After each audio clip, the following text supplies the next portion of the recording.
It's the Worldwide Sports Radio Network. Ranger Station, Ranger speaking. Hi, I'd like to report a bear hug. Okay. Well, we were building a bonfire, and I saw some, dry brush and leaves around, so, I said to move the bonfire somewhere else, and out of nowhere, Smokey Bear shows up and hugs me. So you noticed some wildfire hazards and moved your bonfire to a safer location. Yeah. Yeah, that's Smokey, all right. He likes it when people help prevent wildfires. It hits him close to home. Not everybody gets the hug, my friend. So that's pretty special to get a hug from Smokey Bear. So it was him. Hey, guys, I told you it was Smokey. Okay, well, congratulations, my friend. And thanks for calling. There are many ways to prevent a wildfire. Learn how you can do your part at SmokeyBear.com. Only you can prevent wildfires.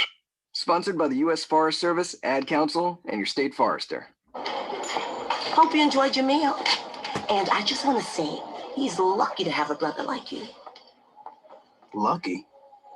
Caring for my brother is far from easy. Waking up every day, lifting him from the bed to the wheelchair to the car to get him to therapy on time.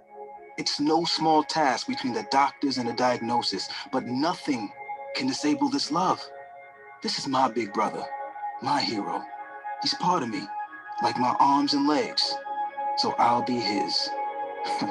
See, there's no time for tired. This starts again tomorrow. He'll be waiting for me. I wake up for him. I know he needs me, but I'm the lucky one. Even though I need help now and then. If you're caring for a loved one, visit aarp.org/caregiving for care guides and community, or call 877-333-5885. Caregiving Resource Center. Support for your strength. Brought to you by AARP and the Ad Council.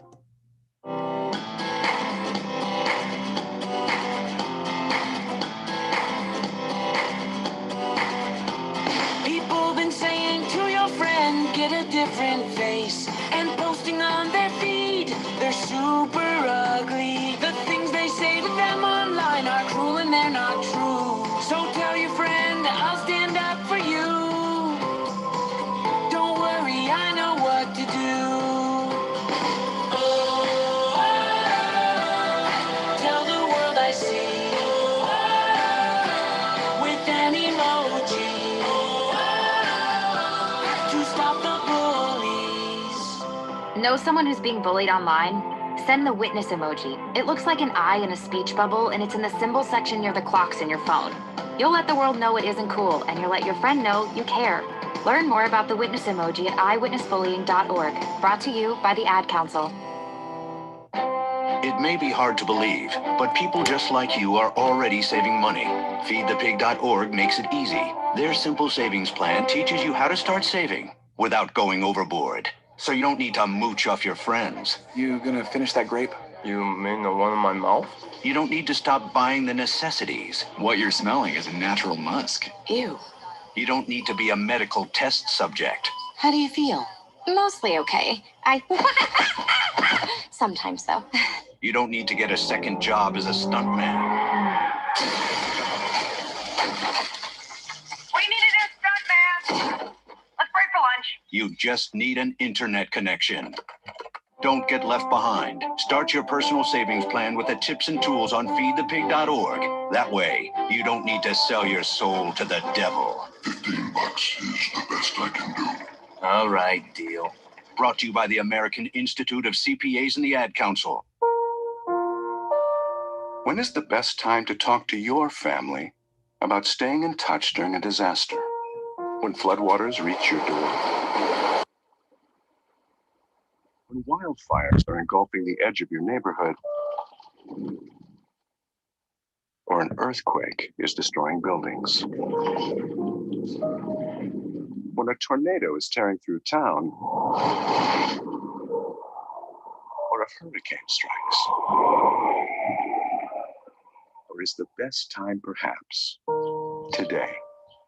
During a disaster, you may not be able to stay in touch with your family or friends as easily as you think. And it's not always as simple as using your cell phone. That's why now is the time to take action. Go to ready.gov/communicate and make your emergency plan today. Don't wait. Communicate. Brought to you by FEMA and the Ad Council. It's the Worldwide Sports Radio Network. You're listening to the BS Sports Show on the Worldwide Sports Radio Network.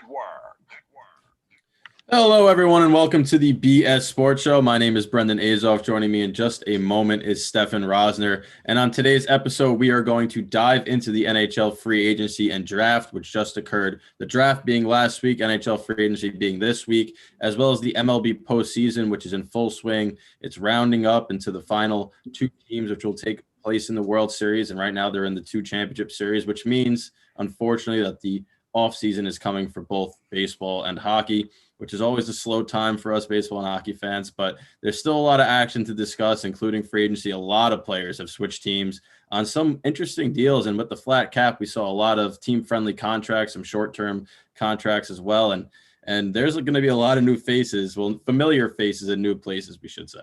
Yeah, it's going to be interesting to see this season, especially whenever it begins. We're hearing January. They want to do a full 82-game season. I don't think that's possible. Brendan, how's your day going? How was your day today? Yeah, my day was great. Very relaxing, just prepping for the show. Obviously, there's a lot of numbers and contracts statistics that we had to get in here, but I was just, amped up to talk about it because as much as I love watching hockey, I love when the free agency kicks off, the draft starts, and you get to kind of, every fan base right now is even. What's going to happen next year? As the season wears on, things change, but right now it's exciting for every fan base. I'm having a great day too, Brendan. Thank you for asking. Well, I figured you were just going to tell it. You asked me. So I will. Yeah. So first week of the new job went well. Today, I usually drive around and make 20 deliveries a day. It probably takes me from 9 o'clock in the morning till 4:30. Well, today I got to work and I had 40 stops. Nice.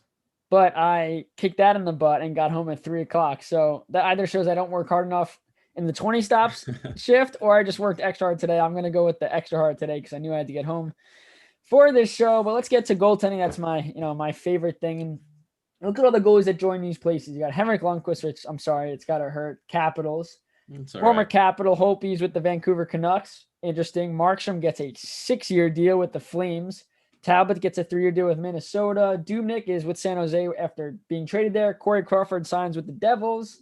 What else? Matt Murray gets a 4-year deal with Ottawa, and Anton Khudobin goes back to the place where he should never leave, and Dallas Stars, because they love him there and he loves them. So let's break some of these down. But I think the first one to talk about, I think it's Braden Holtby to Vancouver, and the fact that Markstrom was a UFA. I don't think they had the financial capability to sign him back, especially with their cap issues. But Braden Holtby does not look good in a Vancouver Canucks jersey. None of these goalies look good. They don't look right, but I don't know. I feel like Vancouver is ready to take that next step as a franchise. They showed it this year. Markstrom had a great season. And you go and get Holtby, who, were there better goalies statistically on the market? 100%. Holtby is a winner, so they want to bring a winner in. Fine. But I don't see him being a player that's going to help this team get better. If anything, they're going to stay the same or get worse because I don't trust Holtby at all. Well, you're thinking about that a little too literally because they do have Thatcher Demko there. They do. And Demko proved what he could do in the postseason. So I think that it's going to be a platoon. I don't think Holtby's going to be the number one. It's going to be in a 1A, 1B type situation there. And it's interesting to see how that pans out because if Demko does play well, he's an RFA. And at the end of next season, so they're going to have to re-sign him, but there's also the expansion draft. So who do they protect? And I think that Holtby was signed to help Demko ease into the NHL starter role this year, and then he's going to be expansion draft bait come the end of the season. But Vancouver added Nate Schmidt, which we'll get to in a little bit, but this team's very young and talented. So there's a lot of, high-end skill, and I don't think that the goaltending is going to be the main, the deciding factor between how good Vancouver is. Last year, Markstrom, he had a great year for somebody that's been, relegated to backup duties most of his career, but he wasn't outstanding. He wasn't like a top tier goaltender. So I think that if Demko and Holtby can be manageable, 2.5 to 2.7 goals against average, about 9-10 and up save percentage, then this team will be playoff bound again. You're asking a lot from Holtby to get his goals against average to that and his save percentage. It could be rejuvenating. He is 31 though. Is he ready to be a platoon 1B Like, is he ready to not be a starter? Because I think obviously he thinks he's a lot better than what his stats, and he could blame whatever he wants on the stats. He was terrible. The best thing for the Canucks is that he has a bounce back year and showcases why he was that good and why he has a cup. So it'll be interesting to see what goes on with there. We can move on though. Jacob Markstrom, as we just talked about, 6-year deal, $36 million with Calgary. And it's interesting because Rittich, who's been there for the last couple of years, who had I thought he was good. And then it turns out that they like Talbot a lot. They went to Talbot more in the playoffs, correct? Yep, correct. Talbot was their starter. And now they signed Markstrom to a 6-year deal, which pretty much just tells Rittich that, yeah, we thought you were the guy, but you're not the guy anymore. So, I mean, Markstrom deserved it. He had a very good year. He was not up for a Vezina, but he was in the conversation for quite some time. This Flames team is good. They're good. Goaltending. Talbot did not play well in the series versus the Stars. He let in a few questionable goals. But again, a Stars team when they'd find a way to score. I feel like every minute against the Flames, especially when they were trailing, they came back where they scored like 5 or 6 unanswered. It was crazy. So you have to blame the defense there somewhat, but they get Markstrom. So I mean, this team just got a lot better. Well, I think that significance-wise, this was one of the biggest moves this offseason because the Flames have a lot of talent up front. We know that they have an interesting back end where it's not the best defensively, but offensively they can contribute. And their one question mark was goaltending. Obviously, you mentioned how Rittich got the majority of the games last year, but he still had a 2.97 goals against average and a 907 save percentage. So his numbers weren't good. Talbot, they liked more, got to start in the postseason, and then it was kind of eye-opening for them because they both got shelled, right? In that series against Dallas, they both did not look good. Talbot let in some softies. Rittich came in, let in even more softies. So I think that they needed to solidify that goaltending position. But then you look at Markstrom. Markstrom had a really good year, but it was really his second good year and his first breakout year. And you've got to hope that that continues. But now we change the scenery, and there's always an adjustment period. And if Calgary has one of these situations again where they bring a goaltender in and he winds up underperforming, it's going to demoralize that whole franchise. But they hope that Markstrom can continue to improve. And if he does, then this is another good team. And that Western Conference, especially that Pacific, it gets a little more interesting now with Vancouver being good, Calgary being good. It's going to be really cool to see which team, because like you said, both those teams now have new goaltenders. So can Canada finally get back to the promised land in the playoffs? And it starts from the back end out. That would be so funny if the teams that make it, that go farther, aren't Montreal, aren't Toronto, but it's going to be Calgary, who for a while they were like, oh, we might have to move the team because they weren't getting any fan support. Ottawa, I think Ottawa's going to be better than they were this year, especially they now have a goaltender. I mean, Matt doesn't take much. Doesn't take much. That is true. But and then Vancouver would be your teams. You got Toronto. That'd be so funny. And obviously, screw Toronto and everything they stand for. If I had to pick out of the Canadian teams right now that's best positioned for a run, I'm picking Vancouver. I was going to say the same exact thing, Brennan. I think you look at Winnipeg and yes, you got Hellebuck. Great. I still think they need a little bit of help on defense. Their forwards are their forwards. I mean, line is being rumored to be dealt here or there, Ehlers, all that kind of thing. So clearly there's a lot of players that they want to move, which means they're not happy with the group they have, or they think they can get much more back. I really do think Ottawa is going to be a lot better. I think the Canadiens are going to be a lot better too. I think they obviously made the playoffs this season, expanded, but I mean, they add a few pieces, which we'll get to later. I think they're in a good spot. Cam Talbot, though, 3 years to Minnesota. It's interesting. Minnesota has so many other things they need to worry about. Yes, they draft Rossi, right? They did draft Rossi, which is a great pick. I should have drafted the goalie, Askarov, I think it's pronounced, or something like that, close enough to that. Wow, my Russian, my language, I can do it now. It's great. But I thought they should have drafted him. Yes, you can't pass up on Rossi, you dropped. I just think they really need goaltending. Stehlik's not the answer. So you trade Dubnyk, who had a couple of years of just pure dominance and fell off a cliff. You have a guy in Cam Talbot who showed he had a chance to be a really great player in this league, and then he's had stops in Edmonton. He was not good. Calgary was better, just not that superstar guy. And now you bring him into Minnesota, where you already seen a goalie where you've taken a chance on a goalie. He panned out. Maybe that's why he got a 3-year deal. He pans out for 2, you get rid of him in 3. Yep. I just think that that's a lot of money to give up to a guy that he really hasn't proven himself to be especially on a team that's rebuilding. You can't have a goalie that's going to be terrible. He has to be a good goalie. That way he helps the defense. You know, he makes big saves, like keeps the team in it, all that kind of stuff, and helps grow this young team.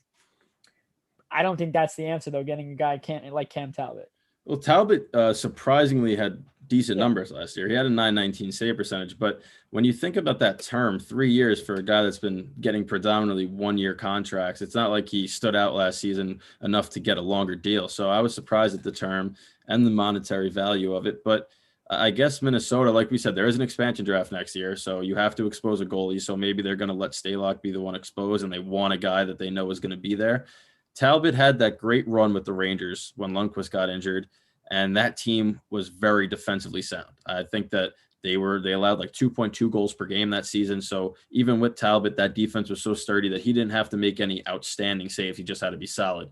And when you look at Minnesota, they also, despite losing people, have a very good structure defensively. So I think that will benefit him because he's played on Edmonton, who is a run and gun team, and Calgary, who's very offensive minded as well. So the fact that he's going to go to a team that's a little more defensively sound may see his numbers steadily increase. And I'm not talking about 919 up. I'm talking about stay the same there, but get more wins. So the goals against might come back down to earth. And if they do that, he's a solid goaltender, very positionally sound. He's not flashy. So they got to hope that he stays sturdy. But we saw with Devin Dubnyk that he was good, and then all of a sudden he fell off a cliff. Talbot has that same type of tendency where he could be very good for 5 or 6 games and then just be awful for the next 5 or 6. He's very streaky. And Minnesota is really banking on a couple of guys that have been up and down their whole careers. Well, I think you nailed it on the head. It's the team in front of him. That's why Talbot was so good with the Rangers. That's why his numbers from Edmonton to Calgary were better, because Calgary's defense and they got guys. They have guys. And I think Minnesota has the defense. If they don't move Dumba, right? He's still there. He's still there. They talk about moving him, but he's a very good defenseman. So if they keep him, that even makes it even stronger for Talbot back there. You look at Dubnyk. He goes to San Jose. San Jose was what? 1 or 2 wins from the Stanley Cup final a couple of years ago, and then was terrible last year. He posted, these were his numbers last year: 3.35 goals against average, 890 save. The 890 save was a career worst.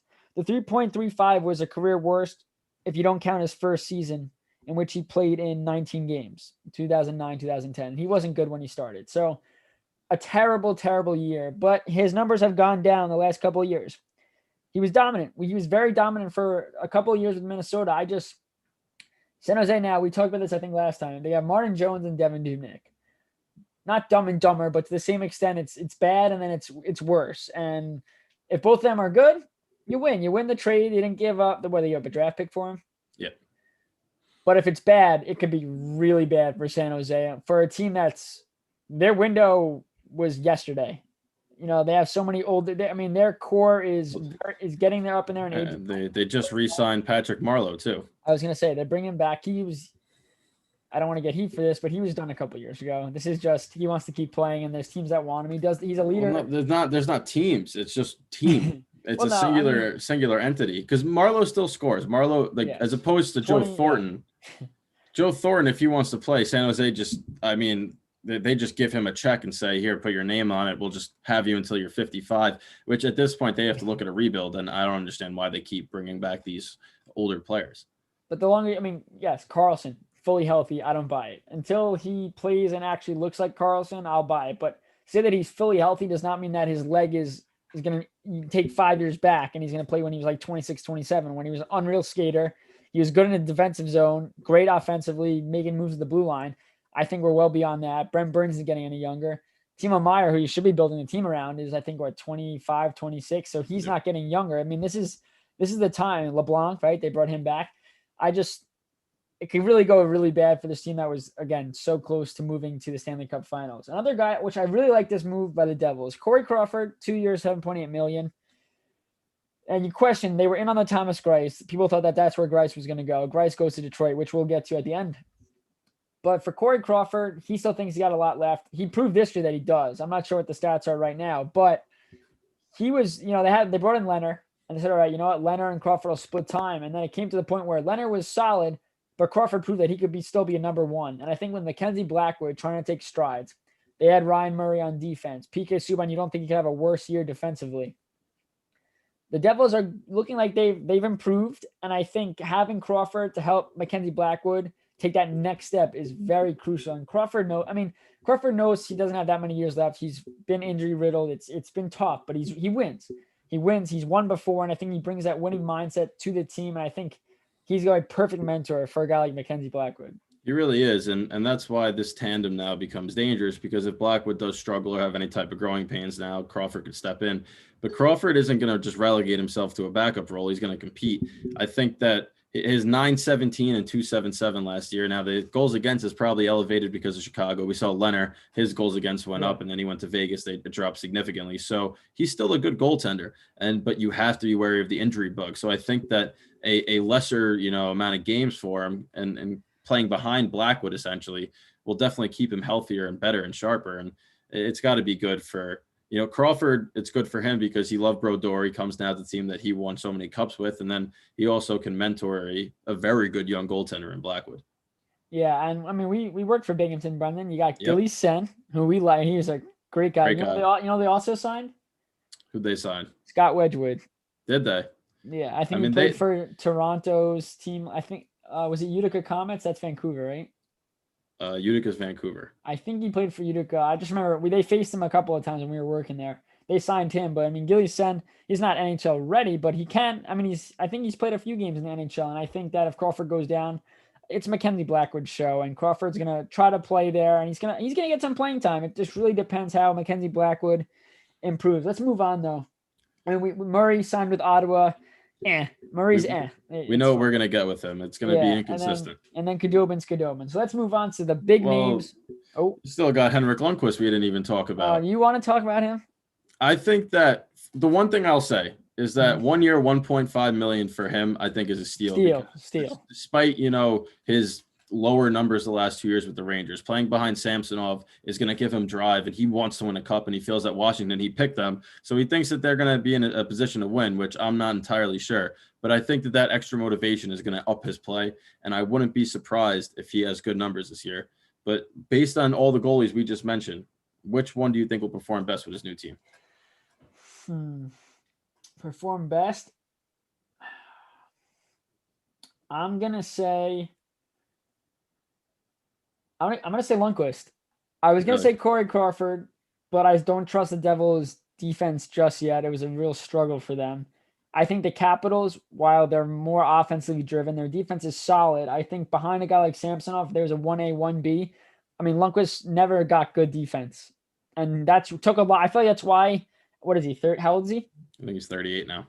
38. I feel like it took years off his career. Not that he could play till 40, 41, but the amount of split saves, all the acrobatic stuff he had to do to give his team a fighting chance to make a playoff or to win a series or to do that. That took years off him being dominant. I mean, if he didn't have to do that every single game, he's probably still a number one goaltender in the NHL. Not obviously at the top of his game, but I think splitting time with Samsonov, the workload's going to be less. He's going to have a good team in front of him. Let's say his stats aren't great. He's going to win. They're going to win more games because the Capitals are the Capitals. I'm not saying him staying on the Rangers this year, if he backed up Shesterkin, wouldn't be the same type of thing. But I do think Lundqvist, out of all these guys, is going to have the best stats. But I think Corey Crawford might be a strong second. Well, I'm going to say Jacob Markstrom. I like the way he played. I like his big body. And I think that if he can just maintain his level, Calgary is going to score more for him. And I know that leaving Vancouver after that year that they had kind of left him a little salty because he wound up missing a couple of games in the playoffs. So I feel like there's a little bit of a chip on his shoulder to prove that it wasn't a fluke. So I like him to play, at least in the first couple of years, up to that money. I don't know if he'll play all 6 years at that caliber, but next season I like him to step up again. It's tough just with the way Calgary goaltenders have gone. It's just tough for me to go with him. I mean, I listen, as a goalie myself, I respect all these guys. Maybe all of them. I'm not a huge fan of Braden Holtby just because I don't think it just looks like he doesn't try at times. If he gets beat or whatever, I feel like his head goes up before the puck's even in the net, when a guy like Lundqvist will be eyeing that puck down as it crosses the goal line and trying everything he possibly can do to stop it. But let's move on to some players that are now in new spots where some of them were like, okay, yeah, we see that. Others, wow. So let's start with Alex Petra. Yesterday signs Vegas, 7 years, $8.8 million. He was linked to Vancouver, but I think Vegas had the money for him. They had the ability to sign him, and he just makes them, Colorado and Vegas are really close to, all right, they're competitors. Who's going to win in the West? I think Vegas just jumped. Vegas was the best all-around team in last year's postseason, I believe, and they just got significantly better because Petra not only is a leader in the locker room and on the ice. He eats minutes. He plays a good defensive style of hockey. When you look at defenders now, it's, oh, well, how many goals, how many assists do they get? It's like, don't forget, he's a defender. He had 52 points last year, and he also plays very well in his own zone. They lose Nate Schmidt. Vancouver gets pretty much the garbage. They wanted Petrangelo. They get the garbage because they had to get rid of him anyway. He's a good player, though. He's a good player. He's not trash. I'm just saying, though, they wanted Petrangelo. They get the guy that Petrangelo is replacing. So I'd like to move by Vegas. I think he's going to be a real big difference maker, and he has to be because he's there for 7 years and he's making $8.8 million. That contract, it's only $800,000 more than Trouba got from the Rangers, which when you're looking at it goes, wow, the Rangers overpaid Trouba, but no, they signed him for a flat cap. So I wonder how much Petrangelo would have been asking for had the cap been regulated. But at the same time, he like you said, he's very good defensively. He's very good offensively as well. He's a leader. And Vegas got a guy now that 7 years for a man that just turned 30 is a little long, but for the next 4 years when they have their cup window right now, I mean, he's gonna help them so much. He just captained St. Louis to a cup, and now you put him on Vegas, where I thought, like you did, that they were the best team in the West, and they're gonna have to go head to head with Colorado, arguably for the next 3 years, right? That's how good both these teams are. And when I look at adding Petrangelo to your back end, he's a guy that could shut down a team's top line, and he could keep going on the offense as well. So that's a great signing. I mean, you're also like, you look at a 7-year deal, and as an Islander fan, we've seen so many 7-6-year deals where it's, well, let's hope they get through four good years. And obviously $8.8 million it's over 7 years, right? He's not it's per year, I mean. It's 8.8 per year for 7 years. Yeah. That's not 8.8 is a lot for a defender, but you're getting it's not like you're getting a crappy defenseman. Like you said, he's a little more than Trouba was getting. Trouba's nowhere near, I don't think, offensively to where Petrangelo is, but Trouba's a good defender as well. So I think if you could do 4 to 5 years of dominance, then we could see him maybe, he's not on the top 2 pairs. He goes to the 3rd pair and he moves his way down and plays less minutes. That's what you're probably going to have to see. The same thing you saw with Boychuk with the Islanders. Now he's slowly going to be out there. He's 30, 37, 38. So that's perfectly for a 7-year deal. Let's skip Hall for now. I know Hall was next on our list, but let's skip Hall. Let's go to Kyle Turris. Now, we'll go to Kyle Turris, then we'll go to commercial, and we'll be right back talking this stuff. But Kyle Turris had a terrible year, but we're willing to give him another chance. And clearly other teams were as well. He had 31 points, 9 goals this season. This is not a 9-goal guy. This is a 20, 25-goal guy. We've seen it before. With Edmonton now, he gets a new chance, $3.3 million.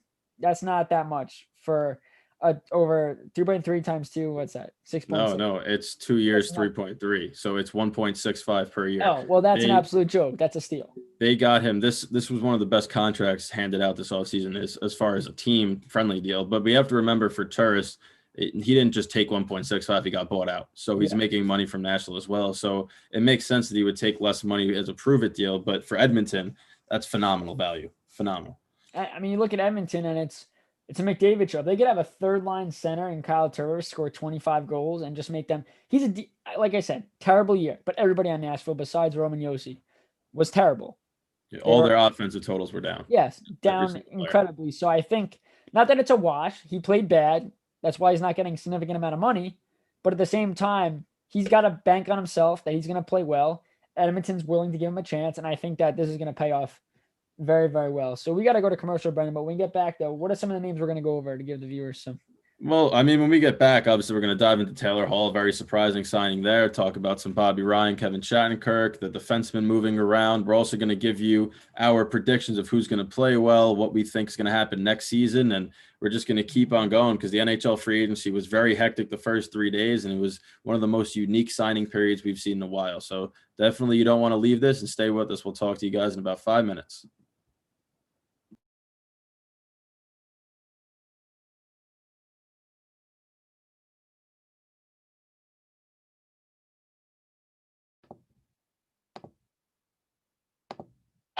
You're listening to the Worldwide Sports Radio Network. Take a look under your bed. Find stuff under there? What about jobs? No? Now try your basement. There's a pair of overalls that overall you're not so into anymore. A perfectly good laptop that hasn't sat in your lap in months. And even more stuff, but still no jobs? Well, you really have both. See, stuff is defined as household articles considered as a group. Sometimes this stuff is no longer needed. Wait, no longer needed? That can't be right. Because remember those jobs you were looking for? Those are really needed, and they're the stuff inside your stuff. Even inside that winter coat that moved with you to Phoenix. Our job is to unlock those jobs, and it starts when you donate your stuff to your local Goodwill. Here's how we do it. When you donate to Goodwill, we sell your stuff to provide job training for people right here in your community. So just by teaming up with Goodwill, you help create jobs. And isn't that worth parting with the leftover guitar from your 80s cover band? Goodwill. Donate stuff, create jobs. Find your nearest donation center at goodwill.org. A message from Goodwill and the Ad Council. Dear John, I was hoping it wouldn't come to this, but you've left me no choice. I'm leaving. Uncontrolled high blood pressure is really serious, and lately you seem to really not care.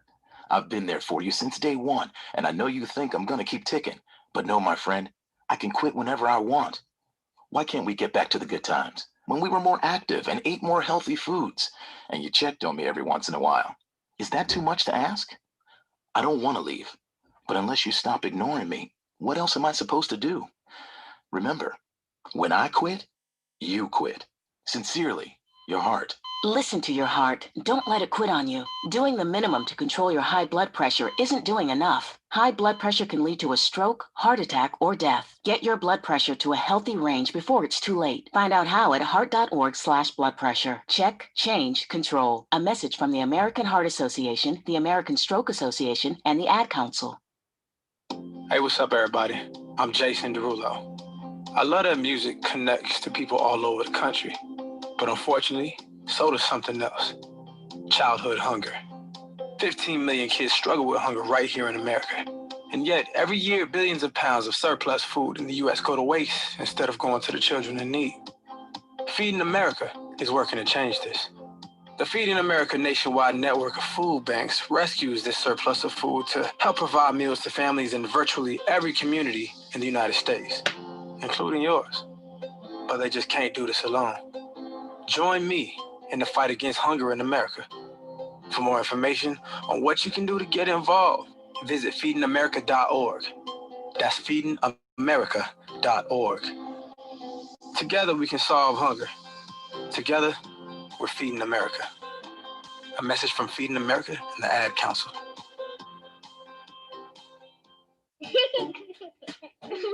Hey, everyone. Let's all stop what we're doing right now and take a moment. That felt good, huh? Just like that, we had a nice, special sort of moment together. Of course, they don't all need to be quiet moments to be special. They could be loud moments, goofy moments, sporty moments, dorky moments, moments where we talk or walk or just hang out.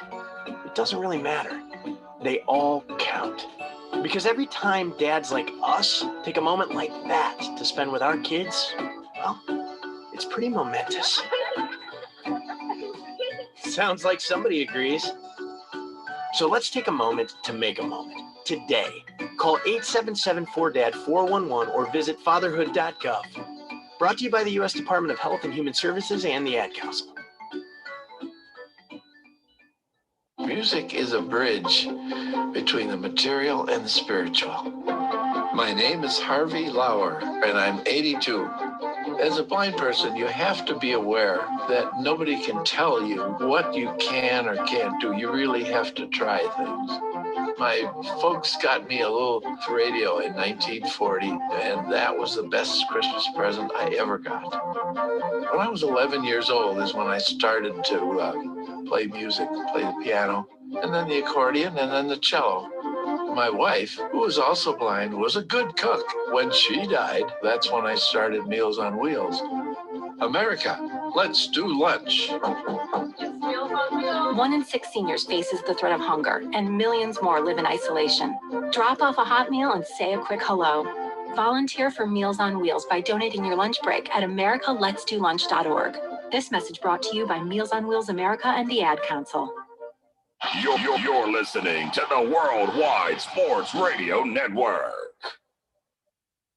You're listening to the BS Sports Show on the Worldwide Sports Radio Network.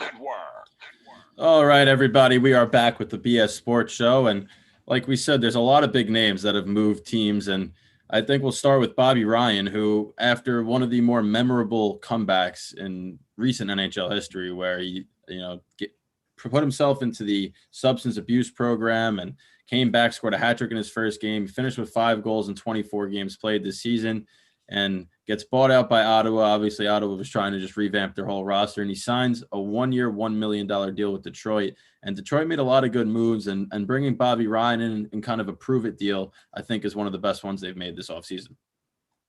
As an Islander fan, we saw Robin Leonard go through the same thing, and he also got a 1-year, $1 million deal. And what this does is a zero-risk move. If he pans out and has an unreal year, even a great year, for Bobby Ryan, a great year is just playing as many games as possible, getting his feet back under him. He didn't play that many games this season. He played 24. All right, so let him get his legs back under him. We don't know how long the season's going to be. I would expect, I would hope, for him to cap over 15 goals. Again, working his way back. I don't think, there's a lot of people that said he's done. He's done, don't do it. No one should sign him. Detroit really has nothing to lose. They have a young team. Why not bring in a guy like this who could have a great year? And guess what? If it doesn't work out, he shows that he might be done. Maybe even retire. You don't know. He's been through a lot. He's clearly been through a lot, and we can't pretend like we know what's going on in his head or what he feels like. But if it doesn't work out, all right, $1 million, no biggie. You probably aren't connecting to him long-term anyway because you're in a rebuild as well. So I think this is a brilliant move by Detroit team that's trying to, they had a terrible, they didn't get over 40 points this season. I think they were in last place by over 25 points, which is disgusting. But now the Detroit gets Thomas Greiss. They have a solid tandem with Bernier and Greiss. They get Troy Stetcher from Vancouver. And then, they add Bobby Ryan. So I think these moves that they've made, Bobby Ryan included, are really going to help this team. They might still be in last place in the league. They might be. The Kings are certainly going to be down there as well. I don't think they've done anything besides a great draft pick. But I think Detroit is going to have to work their way slowly out of the basement back to a contender. And if Bobby Ryan can help these young guys do that, then 1 year, $1 million is perfect. Well, Bobby Ryan is trade bait. That's pretty much what he is. If he can turn a good 2-3 months in for the Red Wings, they're going to move him and get more prospects and picks in return. You mentioned they added Stetcher and Greiss. They also added Vlad Nemestikov and John Merrill. So they made a lot of good moves this offseason, and I think they're definitely going to improve, which doesn't say much because it's hard to not improve on a 38 or 39-point season, whatever it was. But, moving on, we'll go to Anaheim now. And this was a surprising one for me because Kevin Shattenkirk, who came off a great postseason with Tampa Bay, you would think would want to stay with the contender, but instead he goes to Southern California, signs with Anaheim, 3 years, $11.7 million. And it's a good contract for him, especially after getting bought out by the Rangers. It looked like a low point in his career, but he's bounced back. He's making good money now, and he goes out to Anaheim, who could really use a defenseman like Shattenkirk. I was going to say, this is a perfect fit for him. It's a shock just because, again, we're going to get into this in a second. You take more money or do you go to a contender? This is a thing that players have to go through. Yes, it's a business. Yes, this is your livelihood. If you want to support your whole family, live in a nice place, you got to take the money sometimes. Anaheim needs defense because I don't know how much longer Gibson could last with having nobody in front of him to help him. Yeah, it's terrible. You look at, again, let's compare him to Lundqvist real quick. He is an acrobatic goalie that makes those big saves and does all he can to help his team win games. They didn't win a lot last year, but at the same time, he's in his prime right now. How many more years are going to go with having no help behind him to then when he's in his 30s, you look back and go, if only. And here's the move they make. They didn't have a huge cap issue this year. They signed him to a good deal for him, and they're banking that he's going to be the defenseman they saw in Tampa in the playoffs and the regular season, not the guy they saw in New York. Yeah. And I think Anaheim's not a huge market. Yes, they're in California, which means it's California. Who doesn't want to play in California? But at the same time, he now helped the team win the cup. Now he's trying to help a team improve and get back to being competitive. I think this is a good fit for him and the team, especially if he plays well. Obviously, on the flip side, if he doesn't, another bad contract that you're going to have to just suck it up. But at the same time, it doesn't matter if he loses all of his hair because I know he's going bald. If he could be a serviceable defenseman and help this team out a lot. They still got Cam Fowler, which I know they've been talked about moving him, but he could help a lot of people on this team and hopefully give the fan base a little excitement because he is Shattenkirk and he's done wonderful things. Well, it's going to be a tough fit for him, I think, because on Tampa Bay, he kind of found a rhythm being in the midst of a great group, and now he's going to go and he's going to be again the top pairing Leader. defenseman. He's gonna have to Yeah. be. So we saw him come to New York trying to do that, and it wasn't a great fit. Obviously, he got paired with Mark Stoll, which it hurts a lot of people. But he's going to be able to go into Anaheim now and hope to continue that path. There's not as much pressure there, It's not coming home for him. It's going to another team. So if he could play the same way he did, they got a good one. And there's 3 other defensemen that move teams, which I was surprised with 2 of these signings in Krug and Barry. Brody made a lot of sense for Toronto. So TJ Brody goes from Calgary to Toronto, 4 years, $20 million deal. Tyson Barry, a 1-year deal with Edmonton, worth $3.75 million, kind of a prove-it deal for him after a tough year in Toronto. And Torrey Krug replaces Alex Petrangelo with a 7-year, $45.5 million contract in St. Louis. And they signed Krug before Petrangelo even signed with Vegas. And you got to think that was a slap in the face of Petrangelo. They weren't even willing to negotiate a little bit higher value to get him, and they went with Krug instead, who, by the way, is a very good defender. Yeah, Krug doesn't get. Well, first off, you look at 2 out of 3 of these guys, I don't think gets enough credit. Brody is a consistent defenseman that no one really talks about. He was overshadowed in Calgary because they have such great defensemen.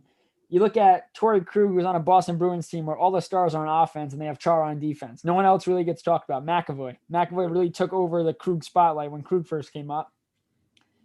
Is it a slap? I don't know if it's a slap in the face, Petrangelo. I think that they realized that they weren't signing him back. And rather than wait for him to say no, they said, we're not going to sign you. Might as well get the guy now. They go and get Torrey Krug again. He's a very good defenseman. So I think for Tyson Barrie, though, he did say that he's betting on himself. And this is definitely what you said, a betting deal. For Edmonton, they need defense. You look at Toronto, they desperately need defense. Brody, probably out of all 3 of them, is going to be the biggest impact player because you look at St. Louis, they're already good. They're good on all sides of the puck. Binnington struggled. They're figuring out their goal situation. They're banking on him again, but I expect them to be a contender. Toronto's always a contender, but it was always the defense. It doesn't come through and it mattered. That puts a lot of pressure on Anderson. That puts a lot of pressure on the offense. When the offense goes dry, their team's screwed. Now you had a guy back there who's, I think, an improvement from Barry, given the fact that Barry just played terrible there. That's great. I think the biggest one you got to look at is see how Barry can play on an Edmonton Oilers team where he's not going to have to be a leader, but he's going to have to be a lot better than he was with Toronto. Yeah, but Toronto didn't play the style that he wanted to defensively. Yeah. For Barry, he likes to get up on the play. Yeah. Toronto has offensive players that are capable of doing that. They don't need the defense to chip in. Here in Edmonton, if he could chip in with McDavid and Draisaitl also there, I feel like that's a good fit for him. So I like that move. And, like you said with Krug doesn't have to do what Petrangelo did. I don't think they're expecting him to be their leader and captain and their shutdown defenseman. He's got to continue to produce. And they got a lot of guys there that are going to need to help him out because Krug is undersized. Right? I think he's like 5'9". Yeah. So he's not going to be that physical defensive presence that Petrangelo was, but he is going to be able to help them more offensively. I know Petrangelo scored more points than him this year, but Krug overall, I think, has more offensive ability than Petrangelo does. So it's kind of swapping out defensemen with 2 different instincts. And it's going to be cool to see. I know that when he signed, obviously, when they played each other in the Cup final, he had that big hit on Robert Thomas. Yeah, Robert Thomas sent out the Step Brothers tweet that we just become best friends. So that was pretty cool to see. And I mean, outside of the Taylor Hall one, which I'll let you get to now, this was one of the more surprising ones for me. Yeah. Are you talking about Taylor Hall or are you talking about Krug? Well, Krug surprised me at the term, the money, and that St. Louis did it so quickly. It's everything. I expect him to get that money, but to get it from St. Louis, who didn't seem as willing to negotiate with Petrangelo, kind of took me aback. Like I said, I felt like it was a little bit of a slap in the face, but the Taylor Hall one was the most shocking, I think, and that speaks for itself. Looking at Buffalo right now, it is a cluster F. It is just what went on this past year, what's gone on with the frustration with Eichel and I think they started great this season. They had a great start to the season and tailed off. And it's the same story. It's like being a Jet fan in football. It's like, oh, we're going to be better. Or a Met fan. Any New York team that's been bad every single, or Knicks. I mean, everyone thought the Knicks were going to be bad. But you look at it and it's like, all right, why on earth is a guy like Taylor Hall going there? And the answer is simple. Money. 1 year, he gets a 1-year deal, $8 million. Apparently, Colorado Avalanche offered him slightly less. A team that is not only contending for the cup. But as a guy like, I don't know, his name's Nathan McKinnon. It had to be significantly less than $8 million. We will never know the price, but apparently it was not that much off from that number. And he chose Buffalo. Now, this was Hall's reason. This is what he said. Not quoting it, I'm going to paraphrase. Eichel deserves to play in playoff hockey. That was his reasoning. Okay, I respect that. But, I mean, you have an opportunity to win a cup now. You're not getting any younger. You are Taylor Hall, a guy that's gone from team to team and has made them worse. No matter how his stats look. He went from Edmonton to Jersey. He won a Hart. Did Jersey even make the playoffs that year, or they did? Yeah, no, that's why he won it. They did. They did, but then they didn't go far. He goes they lost to in the first round to Tampa Bay. That was when Tampa was in their first run. He goes to Arizona. When he gets traded to Arizona, they play worse. In his first year, they actually got worse. Now, is that a credit to Hall being there? No, maybe it's probably a coincidence. But at the same time, there's been a lot of rumors about him being a very focused solely on his individual play rather than the team. So if he thinks, you want to say something, so. Well, before you make your comparison, I do want to say that yes, money played a factor in this, but I also think that if you go to Colorado, if you're Taylor Hall, you're not going to have as predominant a role as maybe he feels like he should have. If you go to Buffalo, you're going to be on that top line with Eichel. There's a lot more opportunity for you to produce. And obviously the Avalanche are solidified, right? They have their top line. So you're already looking at going to second line minutes. In Buffalo, you get that first line, first power play. So I do think that plays a big role for somebody because it's only a 1-year deal. So it's like Barry, he wants to prove it. Yeah, but the general manager of the Sabres said he hopes this to be a long-term move. And so did Arizona. I can't see it. Let's say he has a great year and Buffalo is great, but I still don't think Buffalo's a player. I don't think Buffalo's a playoff team, even with Hall. I don't think they are. I don't think they have the goaltending. But if you look at that scenario right now, if him and Eichel develop some crazy sort of chemistry where they're just tearing up the league, he might stay there and say, same thing with Eichel. We're going to both leave if you don't find the goaltending, because they have the defense, right? You got Ristolainen there. They have Rasmus Dahlin. Yes. They have these young guys that are coming up and Dylan Cousins on offense too. So they're building in the right direction. They had a pretty solid draft. To me, if they could find a goaltender, which has been, there were just 20 million of them on this open market. I was going to say, though, they had so many opportunities. They signed this guy to an $8 million deal, which, yes, if it pans out with Eichel, great. But I just feel like Hall is not going to want to stay there long term. I think Hall is looking at this COVID-riddled season and saying, well, if I have a great year, I might be able to get 10 mil, 11 mil. Not, I'm not saying he took less, but he's like, okay, if I get 1 year, 8 million, play with Eichel and have a fun year, great, then I'll move on. I don't think it's a long-term thing. But you look at a guy, we get into this now. What's more important, money or winning? And we're not in a position to, we can make the claim all we want that we care more about winning, but we have thousands of dollars maybe in our bank account. If that, Taylor Hall makes that just by sitting and eating and not even playing, he makes that money. So it's tough for us to say that, but at the same time, you got a player like Pat Maroon, 2-time back-to-back. He won't let it go. He's a back-to-back Stanley Cup champion. I did the math, so it's probably right. I'll say 98% correct. I did it on my phone. Maroon took a $900,000 deal to stay with Tampa. This is a guy that could be making millions, not millions, but $2.5 million a year. I wrote an article a couple of days ago about it. I compared him to a couple of players. I think one of them was Jay Beagle, who's getting paid more than him. There's guys that are getting paid more than him. That Matt Martin, the Islanders, is getting paid more than him. And yes, they bring certain things, but Pat Maroon is a physical player. He gets in the dirty areas. He loves chirping, which riles up a team, and he wins. He flat out wins. He's made the playoffs 6 times in 9 years, in his 9 years career. In total, throughout his years, 9 years, $12.2 million is all he's made. Yes, he's not a guy that's going to be making $30, $40 million. He's not that kind of skilled player. Taylor Hall, though, throughout his entire career, 10 years, 52, I think he's made $52 million. Or 53, close to $53 million. He's made the playoff twice in 10 years. He won a Hart. Which career are you taking? Well, I mean, it depends. Well, are you taking? I'll take the Hart and the 53 million. Over the, but you grow up and all you want to do is win. Yeah, but Hall still has time to win. He does have time. And I don't think that necessarily the money for Hall has come a little bit more just because of how skilled he is. You win a Hart, you're going to make more money. Yeah, no, definitely. For Maroon has taken advantage of he wasn't winning in Edmonton when he was there. No. And then he had the ability to come home for cheaper and he took it.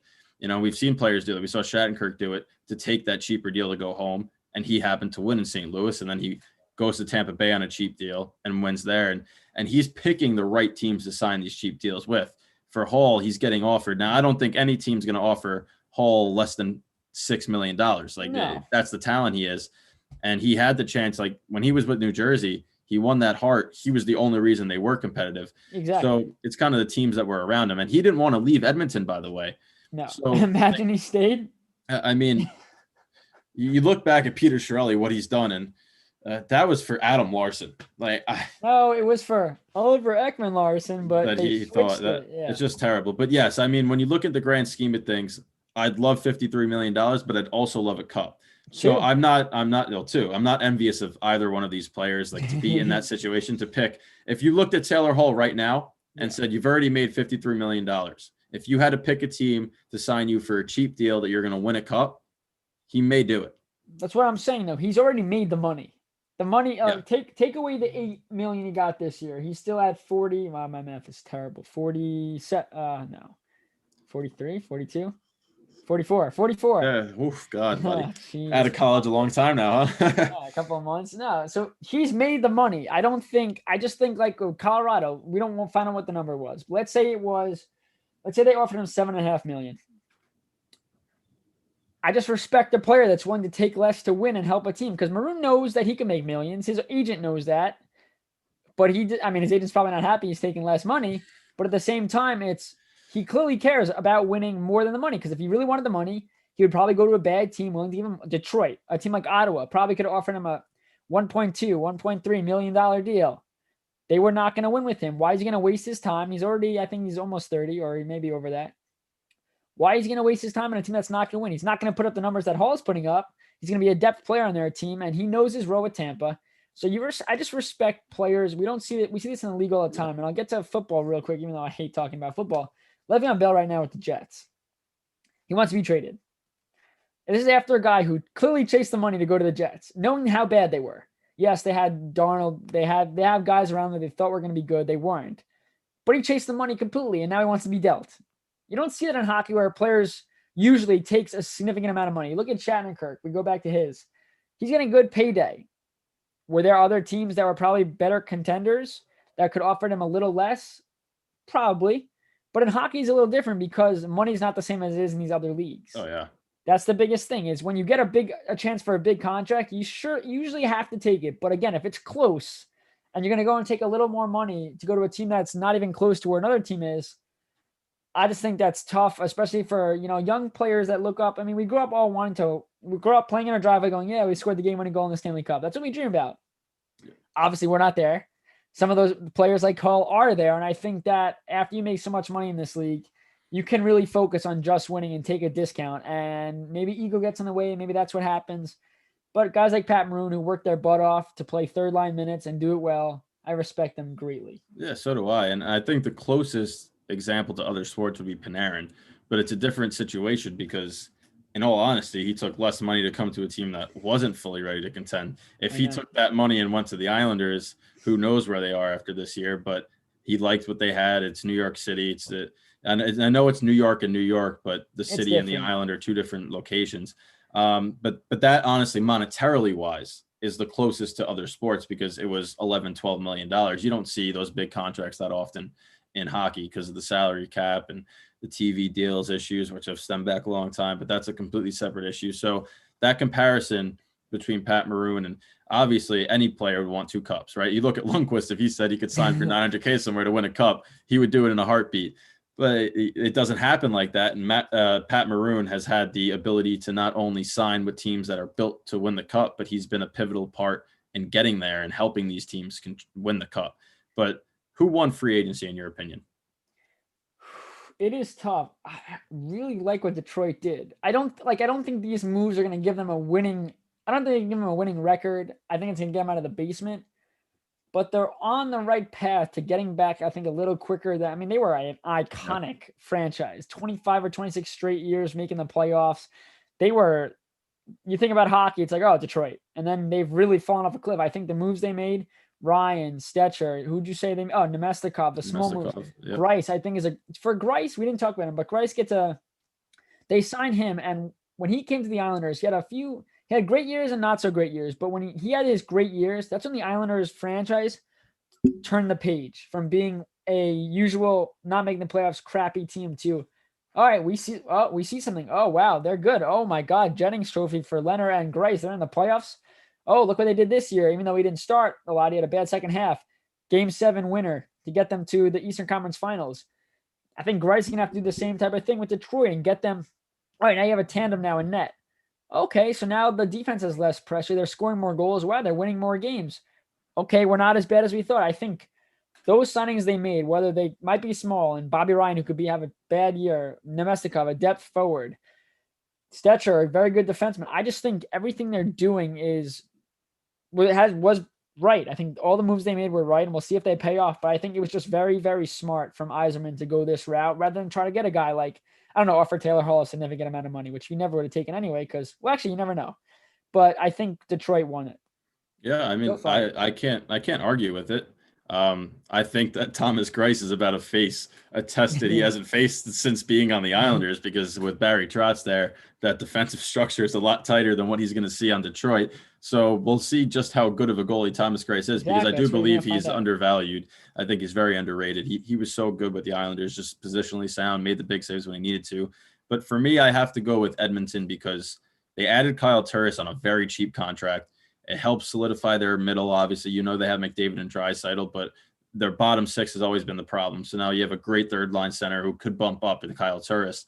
And they added Tyson Barrie, who on a prove-it deal might be just what they need defensively to help them get over that hump and get a little farther in the playoffs. So for me, my free agency winner was Edmonton, but like you said, you can't go wrong with Detroit, and there were a few other teams that did great as well. When we come back from this commercial break, we're going to go quickly through a couple other free agent questions. Then we're going to dive into the tri-state area hockey, New York Rangers, New York Islanders, New Jersey Devils, busy with the draft, some free agency moves, and just what the future is going to look like for hockey in New York and New Jersey. So stay with us.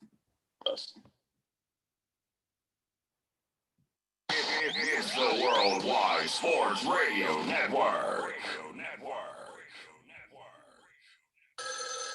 Ranger Station, Ranger speaking. Hi, I'd like to report a bear hug. Okay. Well, we were building a bonfire, and I saw some, dry brush and leaves around, so, I said to move the bonfire somewhere else, and out of nowhere, Smokey Bear shows up and hugs me. So you noticed some wildfire hazards and moved your bonfire to a safer location. Yeah. Yeah, that's Smokey, all right. He likes it when people help prevent wildfires. It hits him close to home. Not everybody gets the hug, my friend. So that's pretty special to get a hug from Smokey Bear. So it was him. Hey, guys, I told you it was Smokey. Okay, well, congratulations, my friend. And thanks for calling. There are many ways to prevent a wildfire. Learn how you can do your part at smokeybear.com. Only you can prevent wildfires. Sponsored by the U.S. Forest Service, Ad Council, and your state forester. Hope you enjoyed your meal. And I just want to say, he's lucky to have a brother like you. Lucky? Caring for my brother is far from easy. Waking up every day, lifting him from the bed to the wheelchair to the car to get him to therapy on time, it's no small task between the doctors and the diagnosis, but nothing can disable this love. This is my big brother, my hero. He's part of me, like my arms and legs. So I'll be his. See, there's no time for tired. This starts again tomorrow. He'll be waiting for me. I wake up for him. I know he needs me, but I'm the lucky one, even though I need help now and then. If you're caring for a loved one, visit aarp.org/caregiving for care guides and community, or call 877-333-5885. Caregiving Resource Center. Support for your strength. Brought to you by AARP and the Ad Council.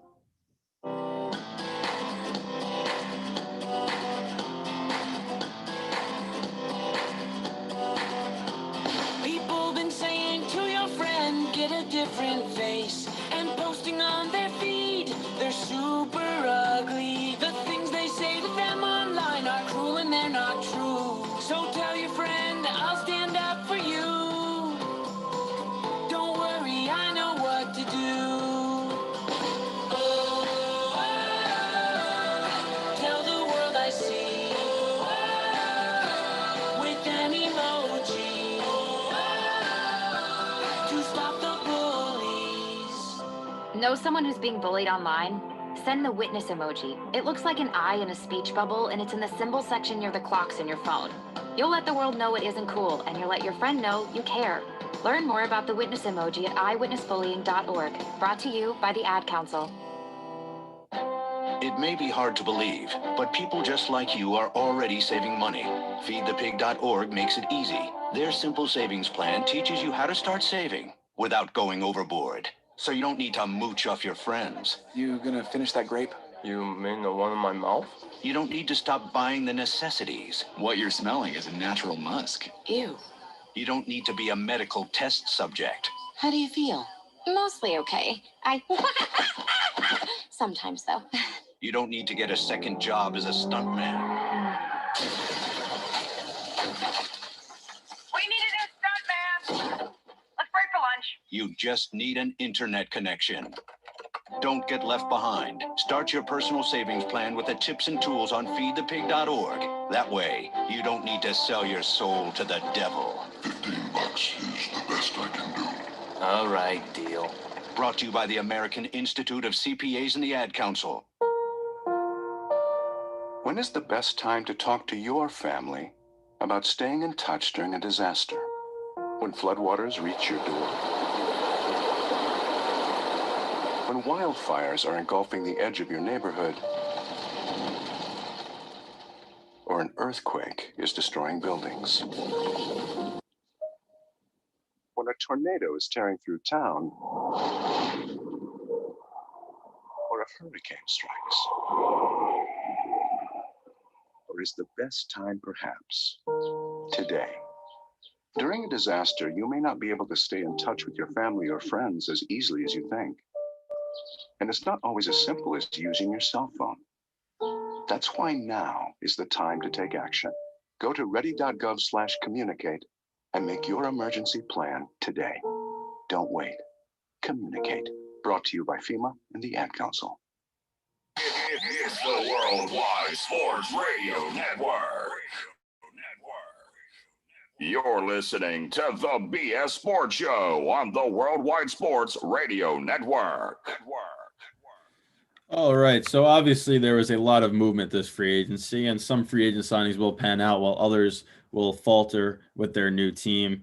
So I'm going to toss this to Stefan right now. Which free agent out of the big names that we just read will have the biggest impact with his new team?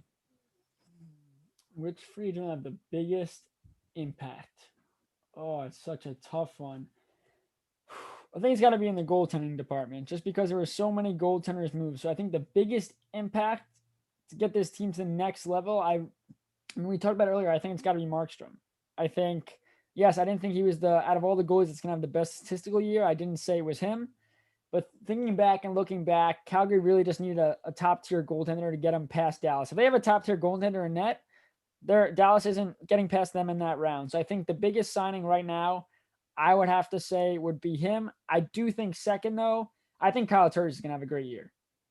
So I think those two would be my picks. See, if I had to go off the board, I was going to take Tyson Barrie, just because I think like the same reasoning for Kyle Turris. I think Edmonton's going to have a good year now, and I really like what they did. But I'm going to have to stay with my gut, which is telling me Alex Pietrangelo. And we talked about how good that makes Vegas. I really think that Vegas wins a cup this year with adding Pietrangelo, because I know you lose Schmidt, but just putting a guy like that that's already won it on that team. And we've seen before that in order to win the Stanley Cup in the NHL, you have to have a guy on your roster that's won the cup. So they now get Pietrangelo, and you can't really get a better person to win the cup. That's won a cup to now play on your team. So to me, Pietrangelo puts Vegas over the top. Yeah. See, the thing though with that for me is just the fact that not that Nate Schmidt is far off defensively. I just think that Pietrangelo replaces Schmidt. He'll have a bigger role leadership wise and all that stuff. I just think that Vegas was very good with Schmidt. They could have won a cup with Schmidt. They should win a cup with Petra and Angelo. I just think having a guy like Markstrom and Ned, if he could do what he did last year, it just gives Calgary another advantage against a team like that. If they face Dallas again and Ben Bishop's not there, they have Khudobin. I think Markstrom is a better goalie than Khudobin. I think he is. I just think overall, yeah. Yeah, so I think that if that matchup happened again, if they keep Gaudreau, which you never know with him. He got rid of their logo from his Instagram account last trade deadline. Everyone's got scared, but he was just messing with them. I mean, listen, every signing I think's been good. I think there's a few questionable ones here and there, but every team signed a player because they believe in that player. So it'll be really fun to see which ones do pan out. And obviously, we can't make that judgment now.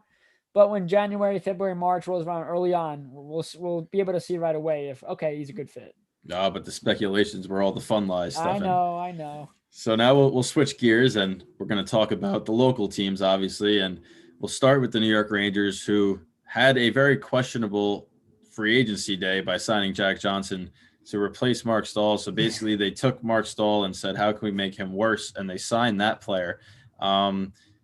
Now, granted, it's a 1-year, $1.15 million deal, so they're doing it just to get through this season, and hopefully he can take the spot of the 60 until Keandre Miller is ready to come into that role.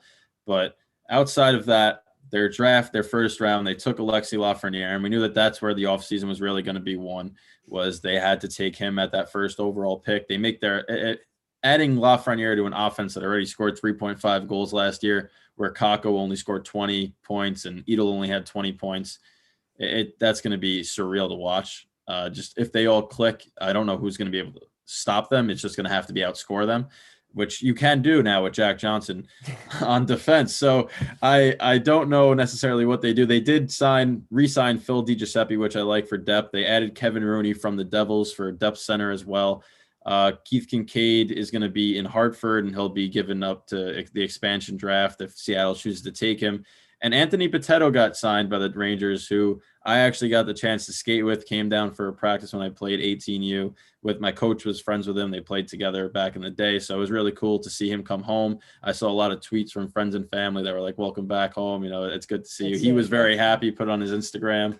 And I think that's always cool, the homecoming, and it's of much less significance than Shattenkirk, so there's not as much pressure. We'll see if he plays. He might actually wind up playing if Johnson's terrible and Miller's not ready. So they always have that option. So another good depth signing there. And they have almost $19 million to land their RFAs, which at this point becomes a necessity unless they wind up going off the board, signing somebody or trading somebody. We'll see. But I fully expect Strome, D'Angelo, Lemieux, Georgiev to all be back. Did they file for arbitration?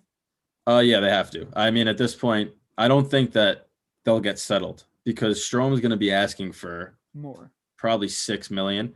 D'Angelo has the right now to ask for a lot. He was the fourth highest scoring defenseman last year, which is crazy. But I really wonder how the arbitration is going to work for every team because players know their worth, right? I mean, Strome, after putting up 60 points, he put up more than Taylor Hall. Hall just got $8 million. So Strome could get $6 million easily.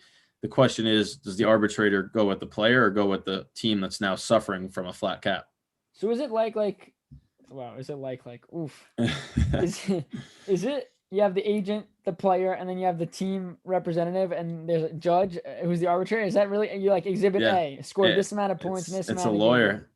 There's a great Spitting Chiclet episode where they interview a player who just went through arbitration, and he said it's a war. Like the team will legitimately sit there and just list off every single bad part of that player's game, why they don't deserve to make the money. And then the player and his agent will turn around and say, hey, but these are the players that have scored more than me or less than me that are making this amount of money. I'm comparable to this guy who's making this amount, so I deserve that. It's just they crap on each other, then shake hands and go play for the same organization. The agent definitely has hockey reference open on his tablet, and he's just searching at Corsi 4. Look at these Corsi 4. It's great. He probably doesn't know half the stats. He's just reading off to the arbitrators like, oh, brilliant. Man. I would love to be a fly on the wall for one of them. God, I was gonna say we should get somebody to GoPro that. I just the amount of curses. I don't know if they imagine the players chirping the organization, just like they do. Like, I mean, that's the whole point of arbitration. Yeah.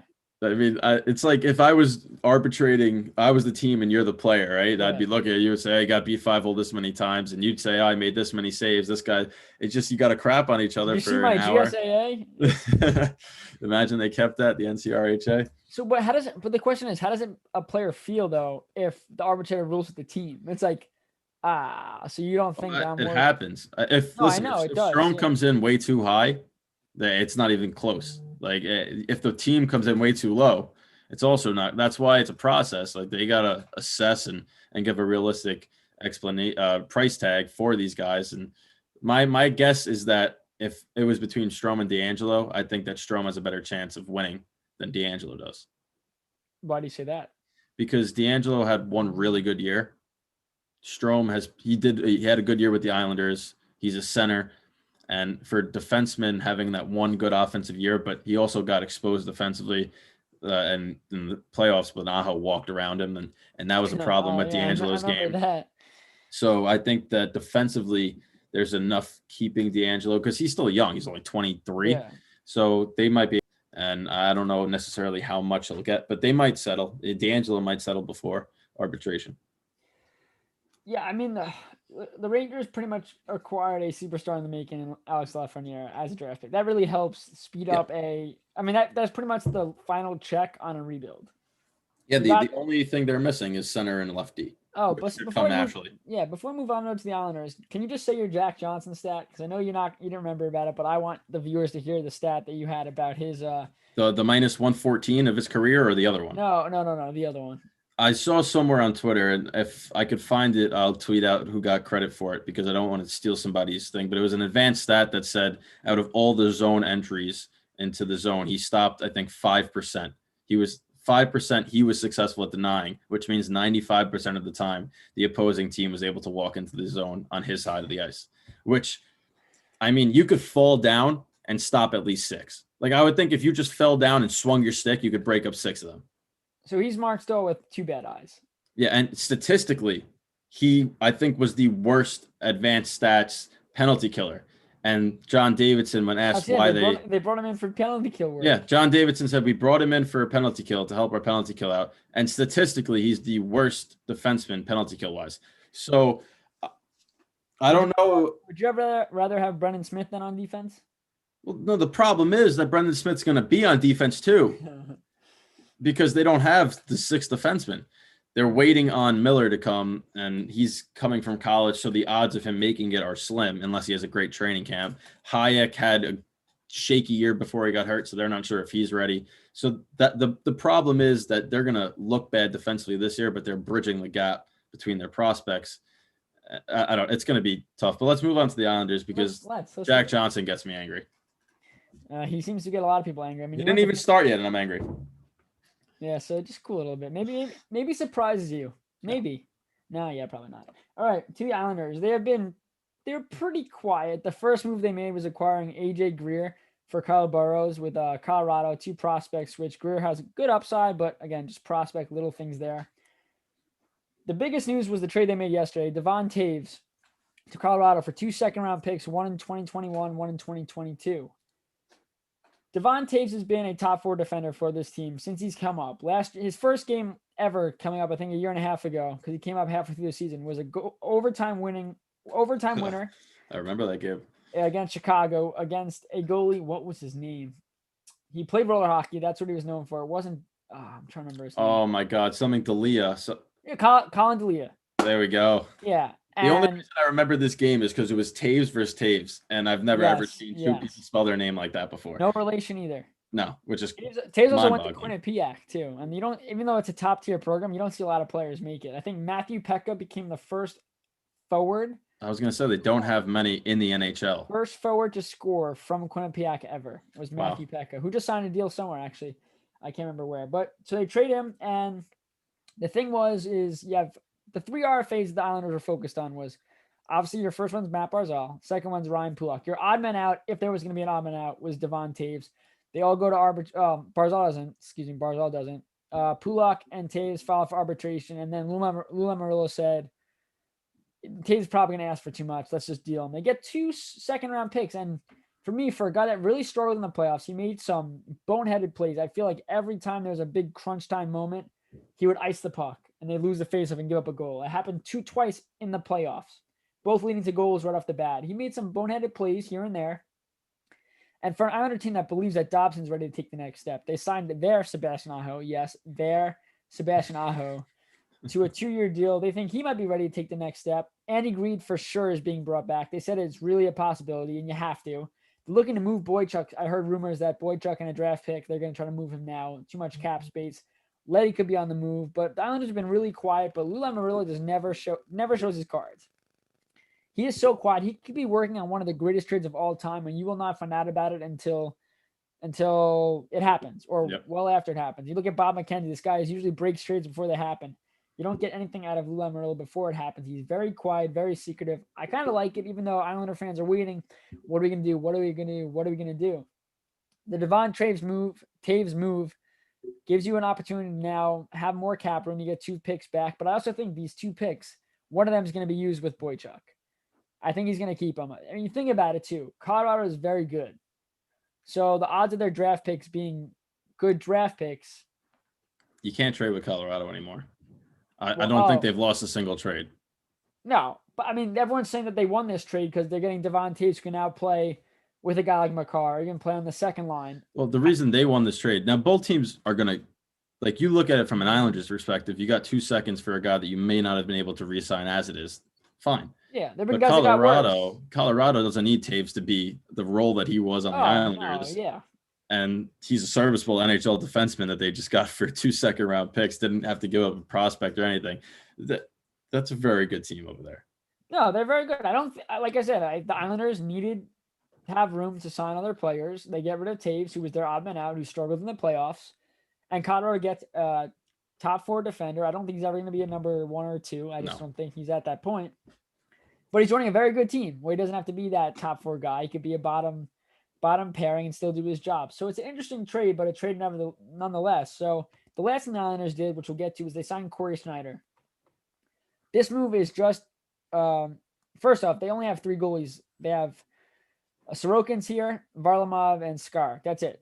So they needed a goalie anyway. What Schneider does, though, is allows which I don't think is going to happen, if Sorokin is not ready to start at the NHL level, Schneider could be a serviceable backup. I know he's been terrible, but he's now working with Mitch Korn and Pierre Greco, who are 2 of the best in the business with goaltending.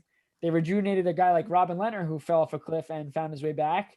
They can do the same thing with Schneider, but you don't need Schneider to be what he was. He could play the first 20 so games backing up Varlamov, which means he probably plays 5 or 6 games maybe. And then Sorokin hops in, great. If Sorokin's ready to go, you have Schneider in the minors helping out Skar, try to improve him. Schneider knows where he's at. He wants to rejuvenate his career. The last guy that traded for Schneider, his name was Lou Lamoriello. They have a connection there, and he believes in him. So I think it's a great opportunity for Schneider. He gets a league minimum, which I think is $700,000. Yeah, he's got to prove his worth, and we'll see what happens. But at the end of the day, I think it's a very good signing. As a backup, it's cheap. It's a good depth signing. So many goalies out there that they could have signed just in case Sorokin wasn't ready, but no one was going to be close to the $700K. But for the Islanders, sorry, what were you saying? Lou Lamoriello is very loyal to his former players, he is. and he is one of them. It kind of makes me wonder, if it didn't work the first time with them, why do you keep bringing them back? But at the same time, Schneider as a backup who's going to play in the AHL for the most part, unless, like you said, Sorokin hasn't adjusted to the ice yet, it's a fine move. And bringing back Andy Green becomes a necessity at this point. I mean, also too, God forbid one of them gets hurt, Sorokin or Varlamov. Skarik's not ready. No. Have Schneider. And yes, is it going to be tough with him in that? You don't know. The Islanders defense really masks a lot of weaknesses for goalies. Well, they don't need, you talk about a Devon Taves, they don't need somebody who's a name defenseman, because Trotz's system's so straightforward. You just play your spot and know what you're doing and you'll be fine. So it doesn't have to be a high caliber defensive player to fit in that system. So somebody like an Aho, if they think he's ready, probably can do it, because if there's a coach to get the most out of a player, it's Trotz. Yeah, no, I mean, and Dobson, is he ready? Every game he played this season, he didn't play in the postseason, but every game he played this season, he got better and better. He's a rookie. He's going to make rookie mistakes. He was flat-footed a bunch of times. He played with Boychuk, whereas you look at it when Boychuk was healthy and in the lineup, he was old. He's making mistakes, and they were playing with Dobson, which makes him look a little worse because a play happens, and he might get bailed out by a better defender if he's with him. And you don't even talk about the goal that just went in. But now that he gets beat, Boychuk's not back. Now it looks bad on Dobson. But the kid's 19 or 20 years old. I think he's 20. He's got so much upside. I remember we were watching the game when we were in a hotel room on a tournament, actually, when he whiffed. And hopefully for him, that is the worst play to ever happen in his career. And when he retires in 20-something years or whatever, 15 years, he could look back and go, yeah, that was hysterical. Obviously now that's a sore spot, only a couple of years away from that. Yep. But the Islanders, everyone wanted them to sign, let's go get Hoffman. Let's try to trade for Palmieri. We're in the Hall sweepstakes. This Islander team was solely focused on keeping their team intact.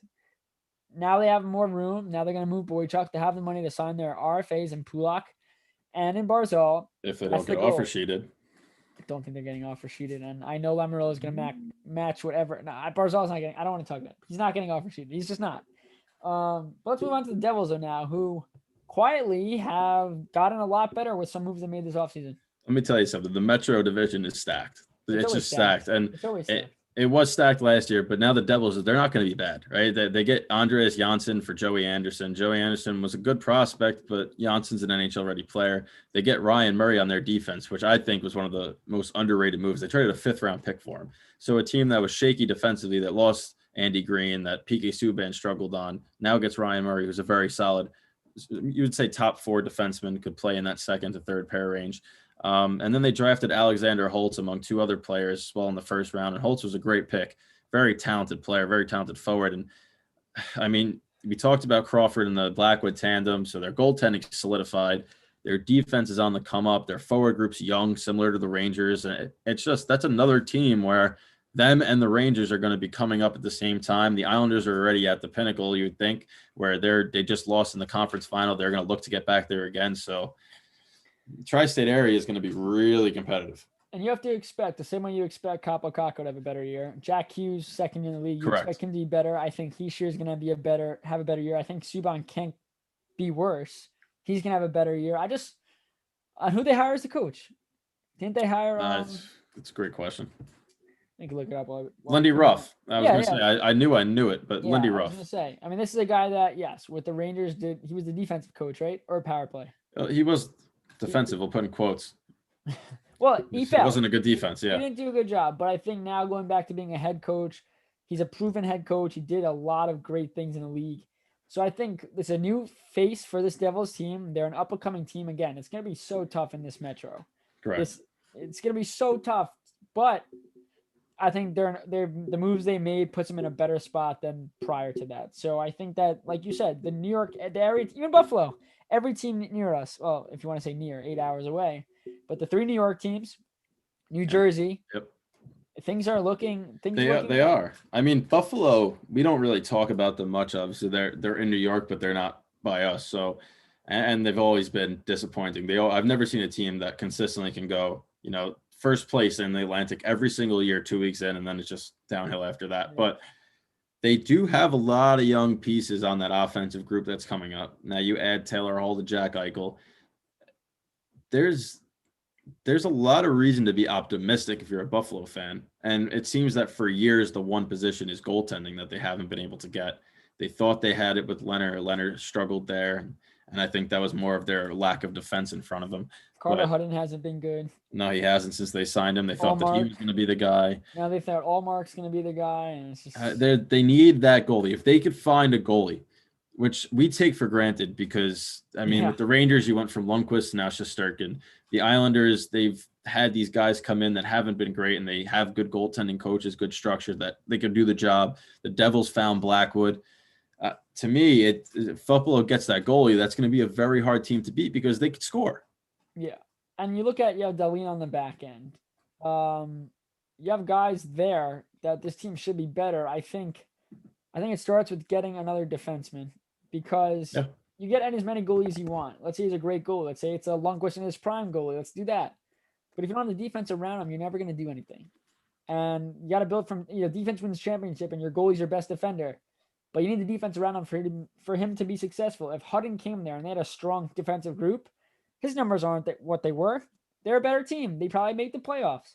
The fact that they don't have the defense means that the goaltending they bring in no matter how good the goalie is, even if they had a guy like Fleury, minus the bad year he had this year, but they had a guy like Fleury, I still don't think they're a playoff team. It's just tough when you don't have the defense. We got to remember, right? They got Eric Stahl. Yes. They have Jeff Skinner. Yes. They have Tobias Reeder. They have Eric Stahl and Skinner come back together. So there's one. You have Eichel, Eakin, Taylor Hall. So their offense solid. Dahlin and they have Colin Miller, Ristolainen. That's really it on their defensive end. Outside of that, it's a struggle. And Carter Hutton's their only rostered goaltender right now. So that back end where we always talk about that's how you win championships is their weak link right now. So that's where they have to start going. And their first round draft pick this year was Jack Quinn, who's a right winger. So not necessarily the position you need, but at that point you take the best available. We have to go to a commercial break soon. So before we do, to you, out of these 3 teams, or 4 if you want to include Buffalo, what do you think the order is going to be of these 4 in the standings next year? As much as I really am high on the Rangers, their defense just scares me. And the Islanders showed what the defense does. I'm going to put the Islanders ahead of the Rangers. The Rangers are going to be number 2. So tough. Because it is tough. Between the Sabres and the Devils, it's... honestly, all right, I'm going to go Devils. Again, the defense with the Sabres. They can score as many goals as they want. If they can't keep the puck out of the net, they're going to lose. Crawford and Blackwood are back there. The Devils have a good forward group, and their defense is, they get Murray. They made improvements. Like, I wanted Buffalo to use the $8 million they just used on Hall, which, look, you just named their whole entire offense. Get rid of Hall. Their offense would still be solid and good enough. Yep. They should have used that money on a defender because, yes, a 1-year deal, hopefully for a long term. I don't think the long term is going to happen. You just wasted a year again when, yes, Hall could have a great year. They might not make the playoffs or barely make the playoffs. They're not going anywhere. You could have spent $8 million on 2 second line, third line defensemen, and you spent the money on Hall instead, which, again, you got Eric Stahl. Yes, he's not the same Stahl, but you have Skinner, hoping he bounces back. You have a Post, hopefully healthy. Eakin's a very good player. The defense, if you use that money to sign defenders, you're a more well-rounded team and you're better fit for the future. So for that reason, I'm going to put the Sabres behind the Devils, Rangers ahead of the Devils, Islanders on top. But I will not be shocked if the Rangers finish ahead of the Islanders. See, I think the only way the Rangers finish in front of the Islanders is if the Islanders struggle a little bit offensively and Shesterkin plays out of his mind, because that defense is still shaky. Now, granted, Fox and Lindgren as your top pair should be fine. Trouba, D'Angelo hopefully holds up. So that top 4 is not terrible, but that second, the sixth, the 5th and 6th defensemen where it goes, wow, I don't know if they're going to be able to do it. So for me, I'm going to keep the Islanders and Rangers as 1-2, like you said, and I'm going to swap the Sabres 3, Devils 4, just because I really like that Hall signing, and I think that him and Eichel are going to gel well together. So when we come back, we're going to switch gears, go to baseball. We're going to talk about the AL and NLCS, and we're also going to talk about the New York Yankees and New York Mets free agent situation. So don't go anywhere.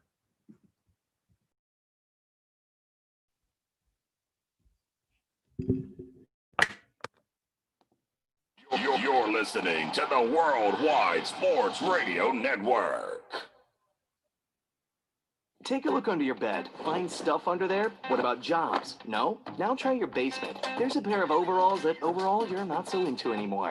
A perfectly good laptop that hasn't sat in your lap in months. And even more stuff, but still no jobs? Well, you really have both. See, stuff is defined as household articles considered as a group. Sometimes this stuff is no longer needed. Wait, no longer needed? That can't be right. Because remember those jobs you were looking for? Those are really needed. And they're the stuff inside your stuff. Even inside that winter coat that moved with you to Phoenix. Our job is to unlock those jobs, and it starts when you donate your stuff to your local Goodwill. Here's how we do it. When you donate to Goodwill, we sell your stuff to provide job training for people right here in your community. So just by teaming up with Goodwill, you help create jobs. And isn't that worth parting with the leftover keytar from your 80s cover band? Goodwill. Donate stuff, create jobs. Find your nearest donation center at goodwill.org. A message from Goodwill and the Ad Council. Dear John, I was hoping it wouldn't come to this, but you've left me no choice. I'm leaving. Uncontrolled high blood pressure is really serious, and lately you seem to really not care. I've been there for you since day one, and I know you think I'm going to keep ticking, but no, my friend, I can quit whenever I want. Why can't we get back to the good times? when we were more active and ate more healthy foods, and you checked on me every once in a while. Is that too much to ask? I don't want to leave, but unless you stop ignoring me, what else am I supposed to do? Remember, when I quit, you quit. Sincerely, your heart. Listen to your heart. Don't let it quit on you. Doing the minimum to control your high blood pressure isn't doing enough. High blood pressure can lead to a stroke, heart attack, or death. Get your blood pressure to a healthy range before it's too late. Find out how at heart.org/blood pressure. Check, change, control. A message from the American Heart Association, the American Stroke Association, and the Ad Council. Hey, what's up, everybody? I'm Jason Derulo. I love that music connects to people all over the country, but unfortunately, so does something else. Childhood hunger. 15 million kids struggle with hunger right here in America. And yet, every year, billions of pounds of surplus food in the U.S. go to waste instead of going to the children in need. Feeding America is working to change this. The Feeding America nationwide network of food banks rescues this surplus of food to help provide meals to families in virtually every community in the United States, including yours. But they just can't do this alone. Join me in the fight against hunger in America. For more information on what you can do to get involved, visit feedingamerica.org. That's feedingamerica.org. Together we can solve hunger. Together, we're feeding America. A message from Feeding America and the Ad Council.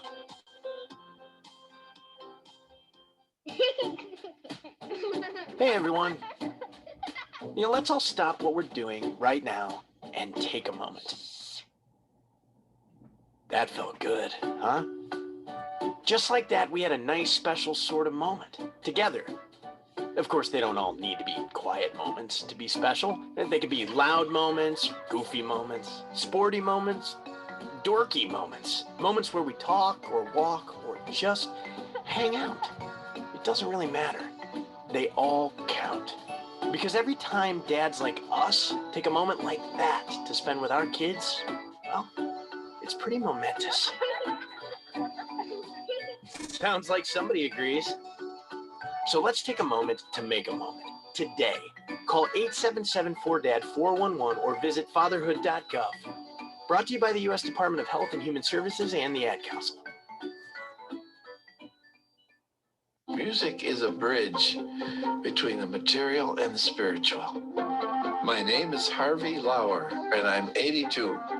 As a blind person, you have to be aware that nobody can tell you what you can or can't do. You really have to try things. My folks got me a little radio in 1940, and that was the best Christmas present I ever got. When I was 11 years old is when I started to play music, play the piano, and then the accordion, and then the cello. My wife, who was also blind, was a good cook. When she died, that's when I started Meals on Wheels. America, let's do lunch. 1 in 6 seniors faces the threat of hunger, and millions more live in isolation. Drop off a hot meal and say a quick hello. Volunteer for Meals on Wheels by donating your lunch break at americaletsdolunch.org. This message brought to you by Meals on Wheels America and the Ad Council. You're listening to the Worldwide Sports Radio Network. You're listening to the BS Sports Show on the Worldwide Sports Radio Network. Welcome back, everybody, to the BS Sports Show, and we're going to dive in now to the MLB postseason, and we're going to briefly touch on that, I guess I should say, because the Yankees and Mets are the local teams, and they have a lot of free agency speculation surrounding them. So first, the Braves and Dodgers are currently tied at 0 in the second inning of Game 2, but it was all Braves in Game 1. Well, it wasn't all Braves. We should say that it was tied until the ninth inning, but the Braves took advantage of Blake Trinan and won 5-1 in that game. Max Fried was solid for them, 6 innings pitched and 1 earned run. So they surprised everybody there, and now Clayton Kershaw was scratched for his Game 2 start with back spasms. So very interesting to see how that pans out, because the Dodgers go down in a 2-0 hole. That's always a tough hill to climb out of. And for the Rays, they're up 2-0 in that series. And, you know, we said this when we were watching that ALDS, that it looks like these two teams are the best two teams in the American League, and that this should have been the ALCS. And it was almost as if the Astros got rewarded for finishing with the worst record by playing the Twins and then the Athletics, two teams that struggle in the postseason. The Athletics are missing their best hitter in Chapman and were also struggling on the mound. So it's just a tough matchup for Houston to try to beat the Rays. We saw what the Rays could do pitching wise. Snell and Morton both went 5 innings, gave up 1 combined run. They won both games, close games, 2-1 and 4-2. But again, they come through. Rosarena just doesn't stop hitting the ball, and Mike Zunino now coming alive too. So the Rays are on cruise control right now and look to be geared up for their World Series run. Yeah, first let's go to the Braves. Dodgers. You said they're tied right now.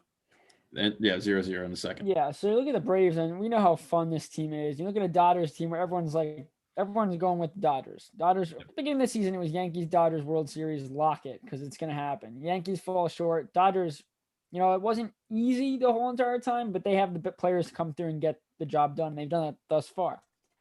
This series is far from over. And the Dodgers are the Dodgers for a reason. They're the best team in baseball. The Braves, though, it's one thing, you're having fun playing, and another thing when you're a professional organization. I'm not trying to knock the Braves.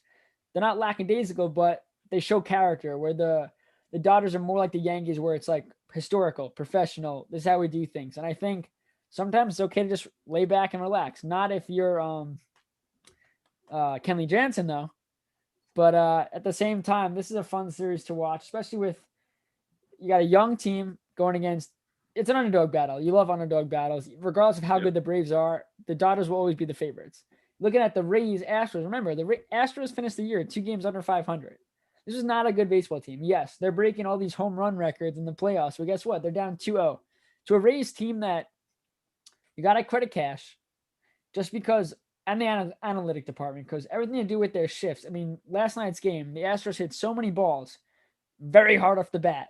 But every time the Rays players were in the right spot. And that goes back to, yes, they're a great defensive team. They don't make a lot of errors, but at the same time, it's shifting, doing this, doing that. I love the Rays are the ones that brought the opener to baseball, back to baseball. Yeah, there was never a thing. They brought it to baseball. Mm-hmm. And the shifting too. I think they were Joe Madden and Joe Madden before he went to the Cubs, he was really big into that. And they probably shipped the most out of many teams, and it pays off. Sorry, I couldn't hear what Siri, shut up.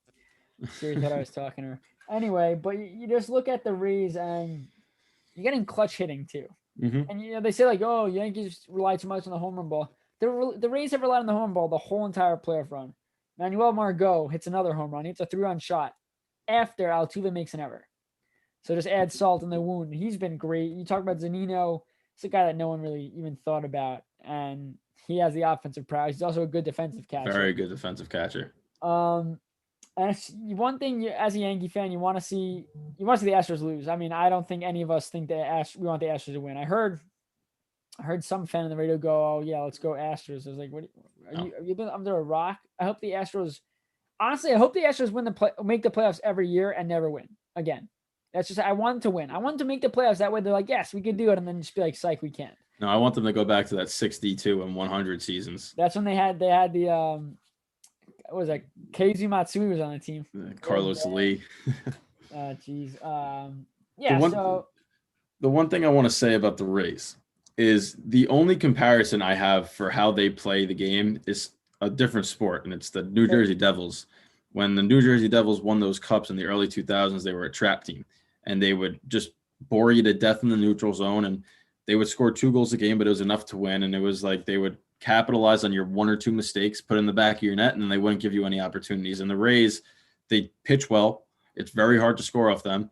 And if you make an error or 1 mistake, it seems that every time that run winds up scoring. So I think your dog agrees with me on that. And yeah, she said yes. So that's what the Rays are like. And it's the hardest team to play against because their pitching is as good in the bullpen as it is as a rotation. And there's no weaknesses throughout that lineup, even though nobody might stand out at you as a big name. Like, who's Randy Arozarena? Nobody knew him before this postseason. That's what I'm saying. And these guys just are very consistent in what they do. And they can go 0 for 4 one night, but somebody else will get that 1 hit. And it's a scary team. Yeah, we move on out of the Yankees and talk quickly about Deivi Garcia getting pulled after 1 inning, allowed a home run. Hap comes in. Boone was asked about this move. Clearly, it didn't pay off, and now we're left to wonder, well, what if? Well, Hal Steinbrenner today had his, end of the season press conference. He said the move was very sound and that they supported it. The players on the field didn't execute it. And now I guess if you're being technical, sure. But Yes, at the Hap didn't same, pitch well. if it was a lefty, if you have Chris Sale, who's a lefty that's dominant against left-hand hitters, that move makes sense. Hap isn't. He throws 92 miles an hour down the middle with the changeup, right? That's not a wipeout left-handed pitcher. So no, it wasn't sound. And you got a guy in Devi Garcia that is a starter. He's stretched out to be a starter. Sure, he got hit for a home run, but let him stay in there. Let him do his best, right? I'd rather lose with him on the mound and let him learn than take him out after one inning and let the veteran just get absolutely shellacked. To me, that doesn't make sense. So stick with your plan, right? Because then you messed up your whole rotation. Montgomery wound up being okay going 4 innings in the elimination game, but normally you'd rather have Hap in that situation because he's at least pitched.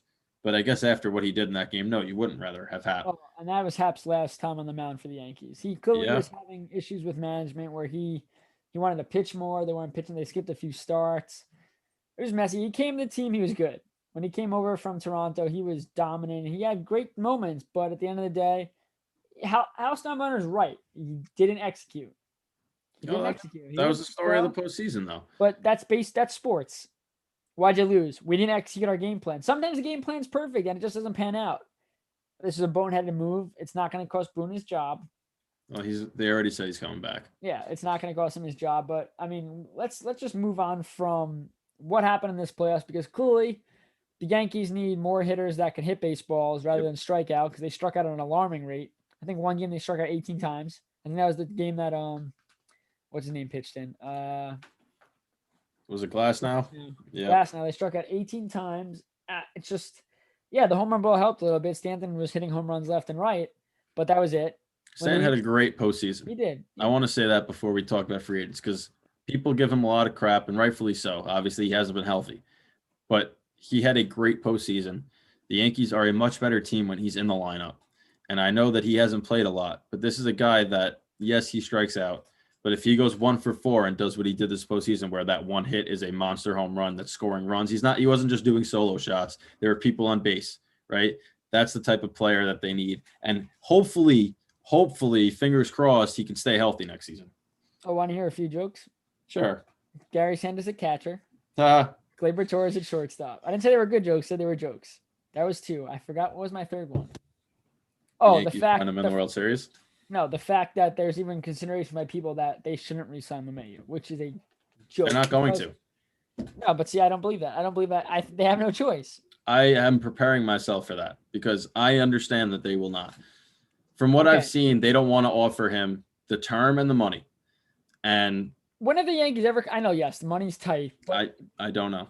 I also don't think Tanaka comes back after he had a 12.5 ERA this postseason. All right, so let's talk about it though. So in my head, this is what I see in my head. In my head, Torres is not a shortstop.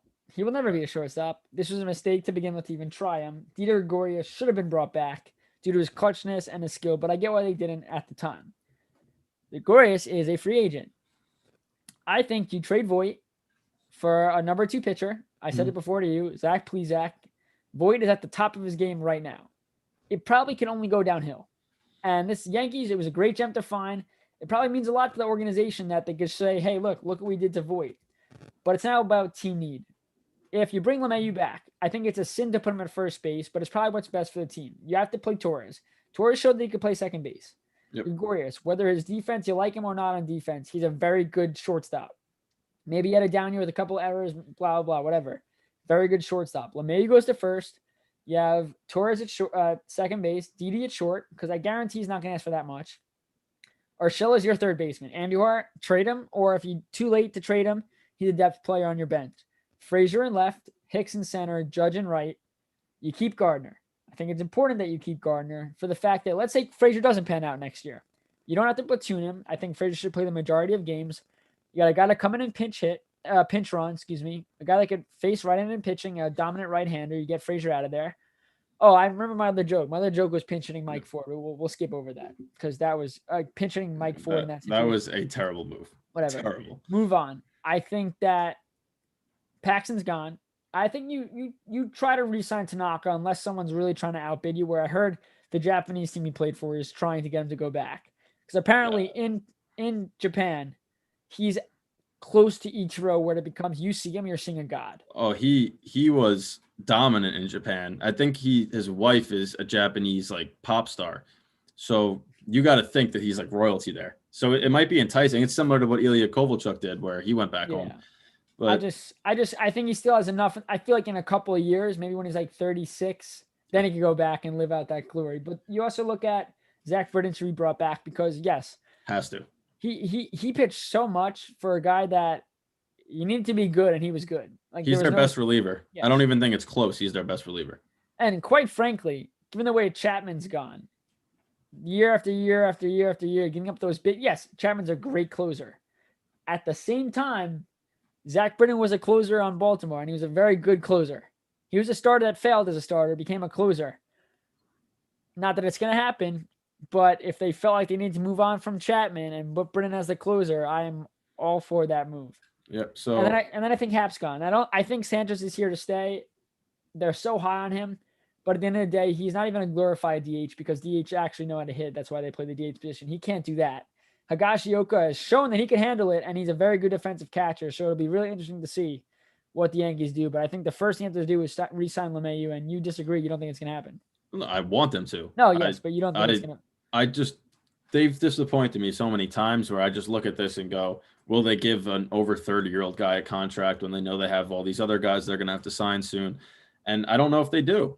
And as much as I think that they should, it's up to them. And I really just don't see them doing it. Like I am ready for the disappointment, as I'm very hopeful that they do. But at the same time, I'm a realist, and I know that it might not be a possibility. You are a realist. And I think that if they don't sign him, they should move Torres back to second and bring back Gregorius. That's the only way I think Gregorius comes back. Yeah. So if they don't sign LeMahieu back, having Torres and Didi and keeping Voit, it's not a terrible thing. No, it's not. But LeMahieu is the only guy in the lineup, though, that is a consistent you getting lose on your base. best bat.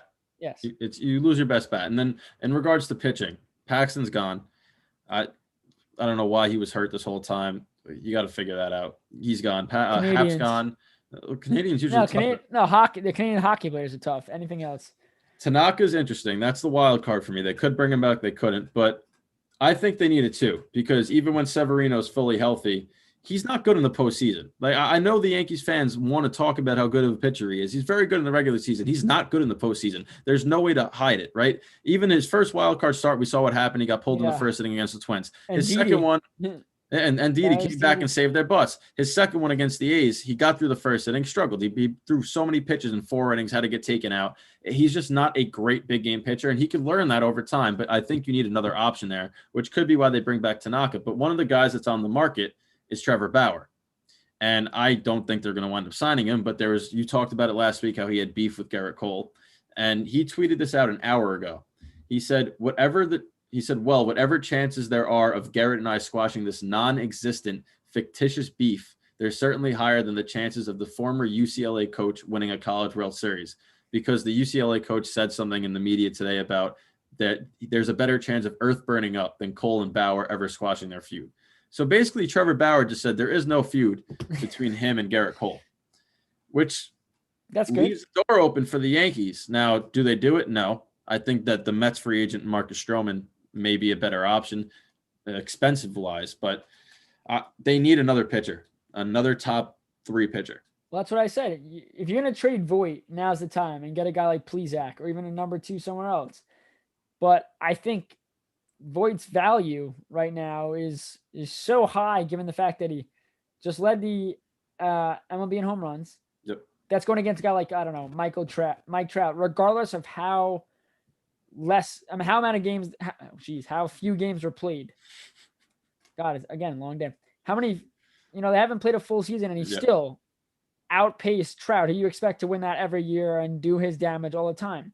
So yes, you could say, well, it's a shortened season. We don't know what he would have done over the larger span, but at the same time, he did his job this year. Without him this year, where are the Yankees?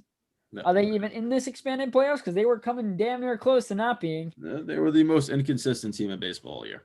But you had a consistent player the whole time. Exactly. So I think trading him is, you don't want to see it happen. But at the same time, if they want to get, it's all about, is Torres a shortstop? And I don't think it's yes, but they could say, okay, it's a shortened season. He didn't have COVID, the travel, the games back to back, blah, blah, blah. He wasn't ready. In all likelihood, he gets another chance. Probably. I agree with that. I think that's what's going to happen. I mean, this was kind of embarrassing for him, right?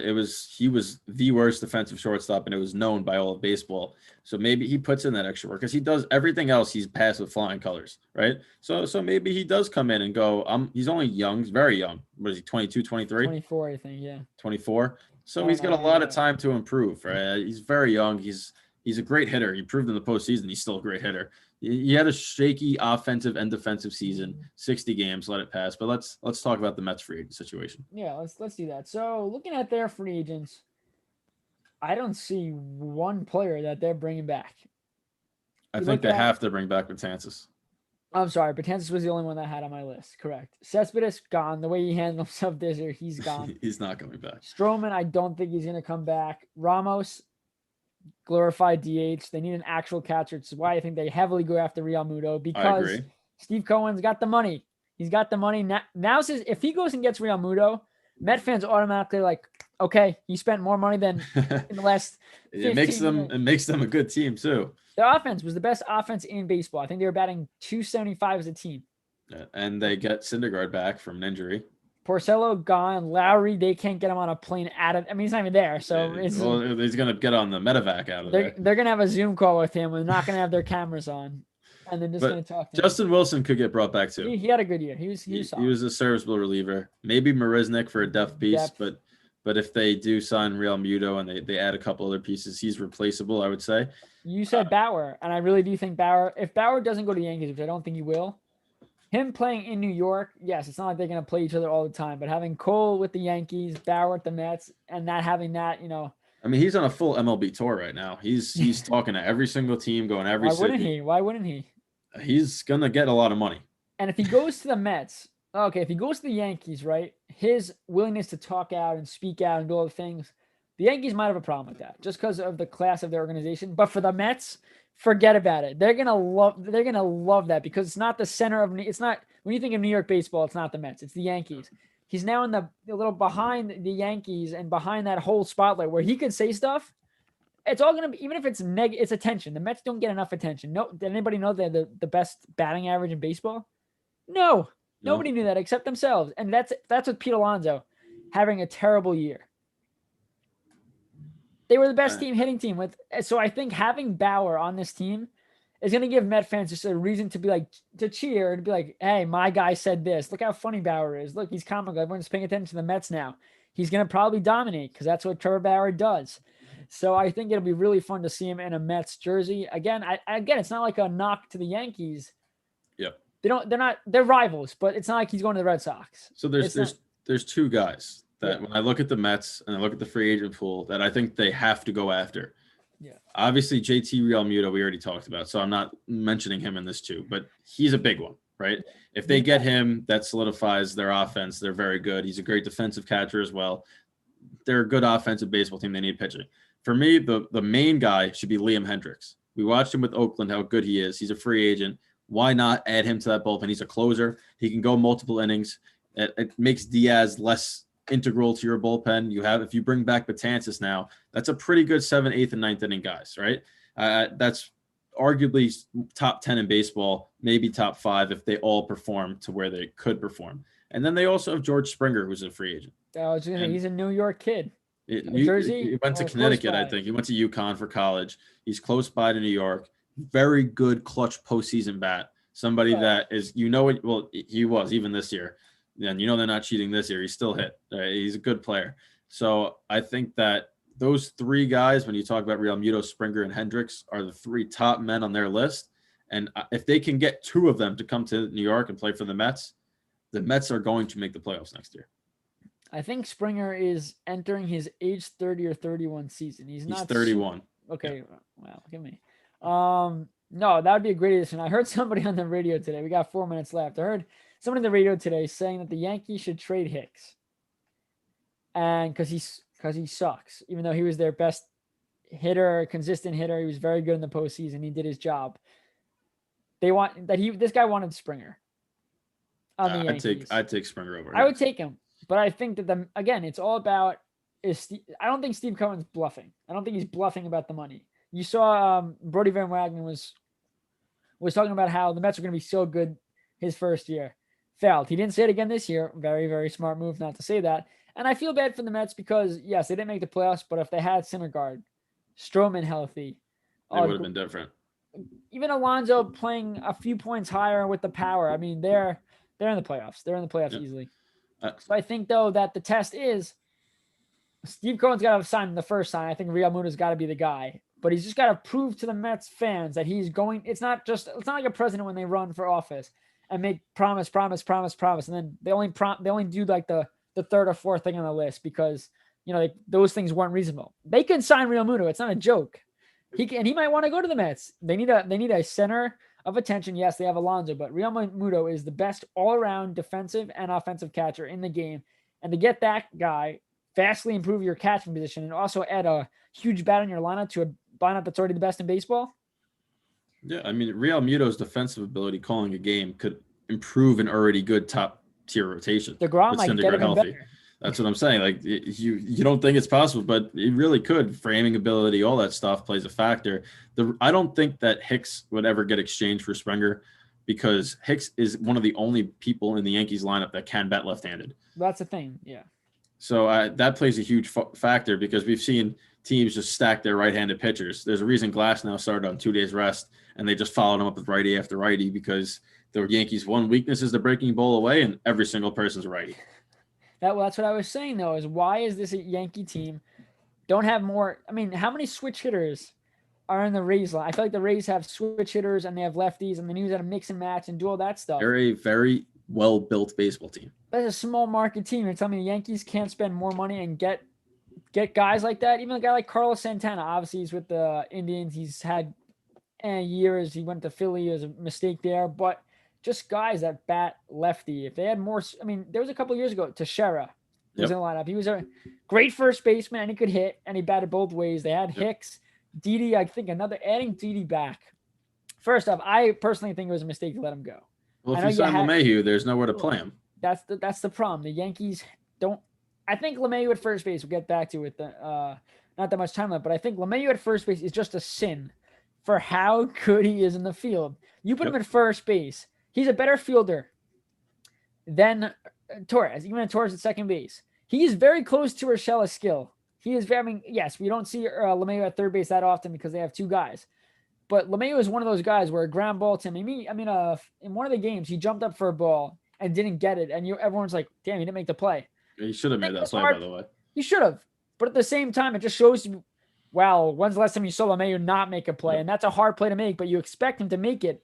Putting him at first base, all he's got to do is catch it and scoop, which he can do in his sleep. So there's a reason he won a Gold Glove, right? Or multiple, I believe. But I mean, we're out of time, but we haven't even talked about how Aaron Judge hit a home run in the elimination game, and it kind of made everybody forget how poor he was this postseason. But we'll talk about that next week. Yep. Thanks, guys, for tuning in as always. We'll catch you guys next week, 5 to 7, Tuesday, BS Sports Show, Worldwide Sports Radio Network. Thanks, guys. Have a great night.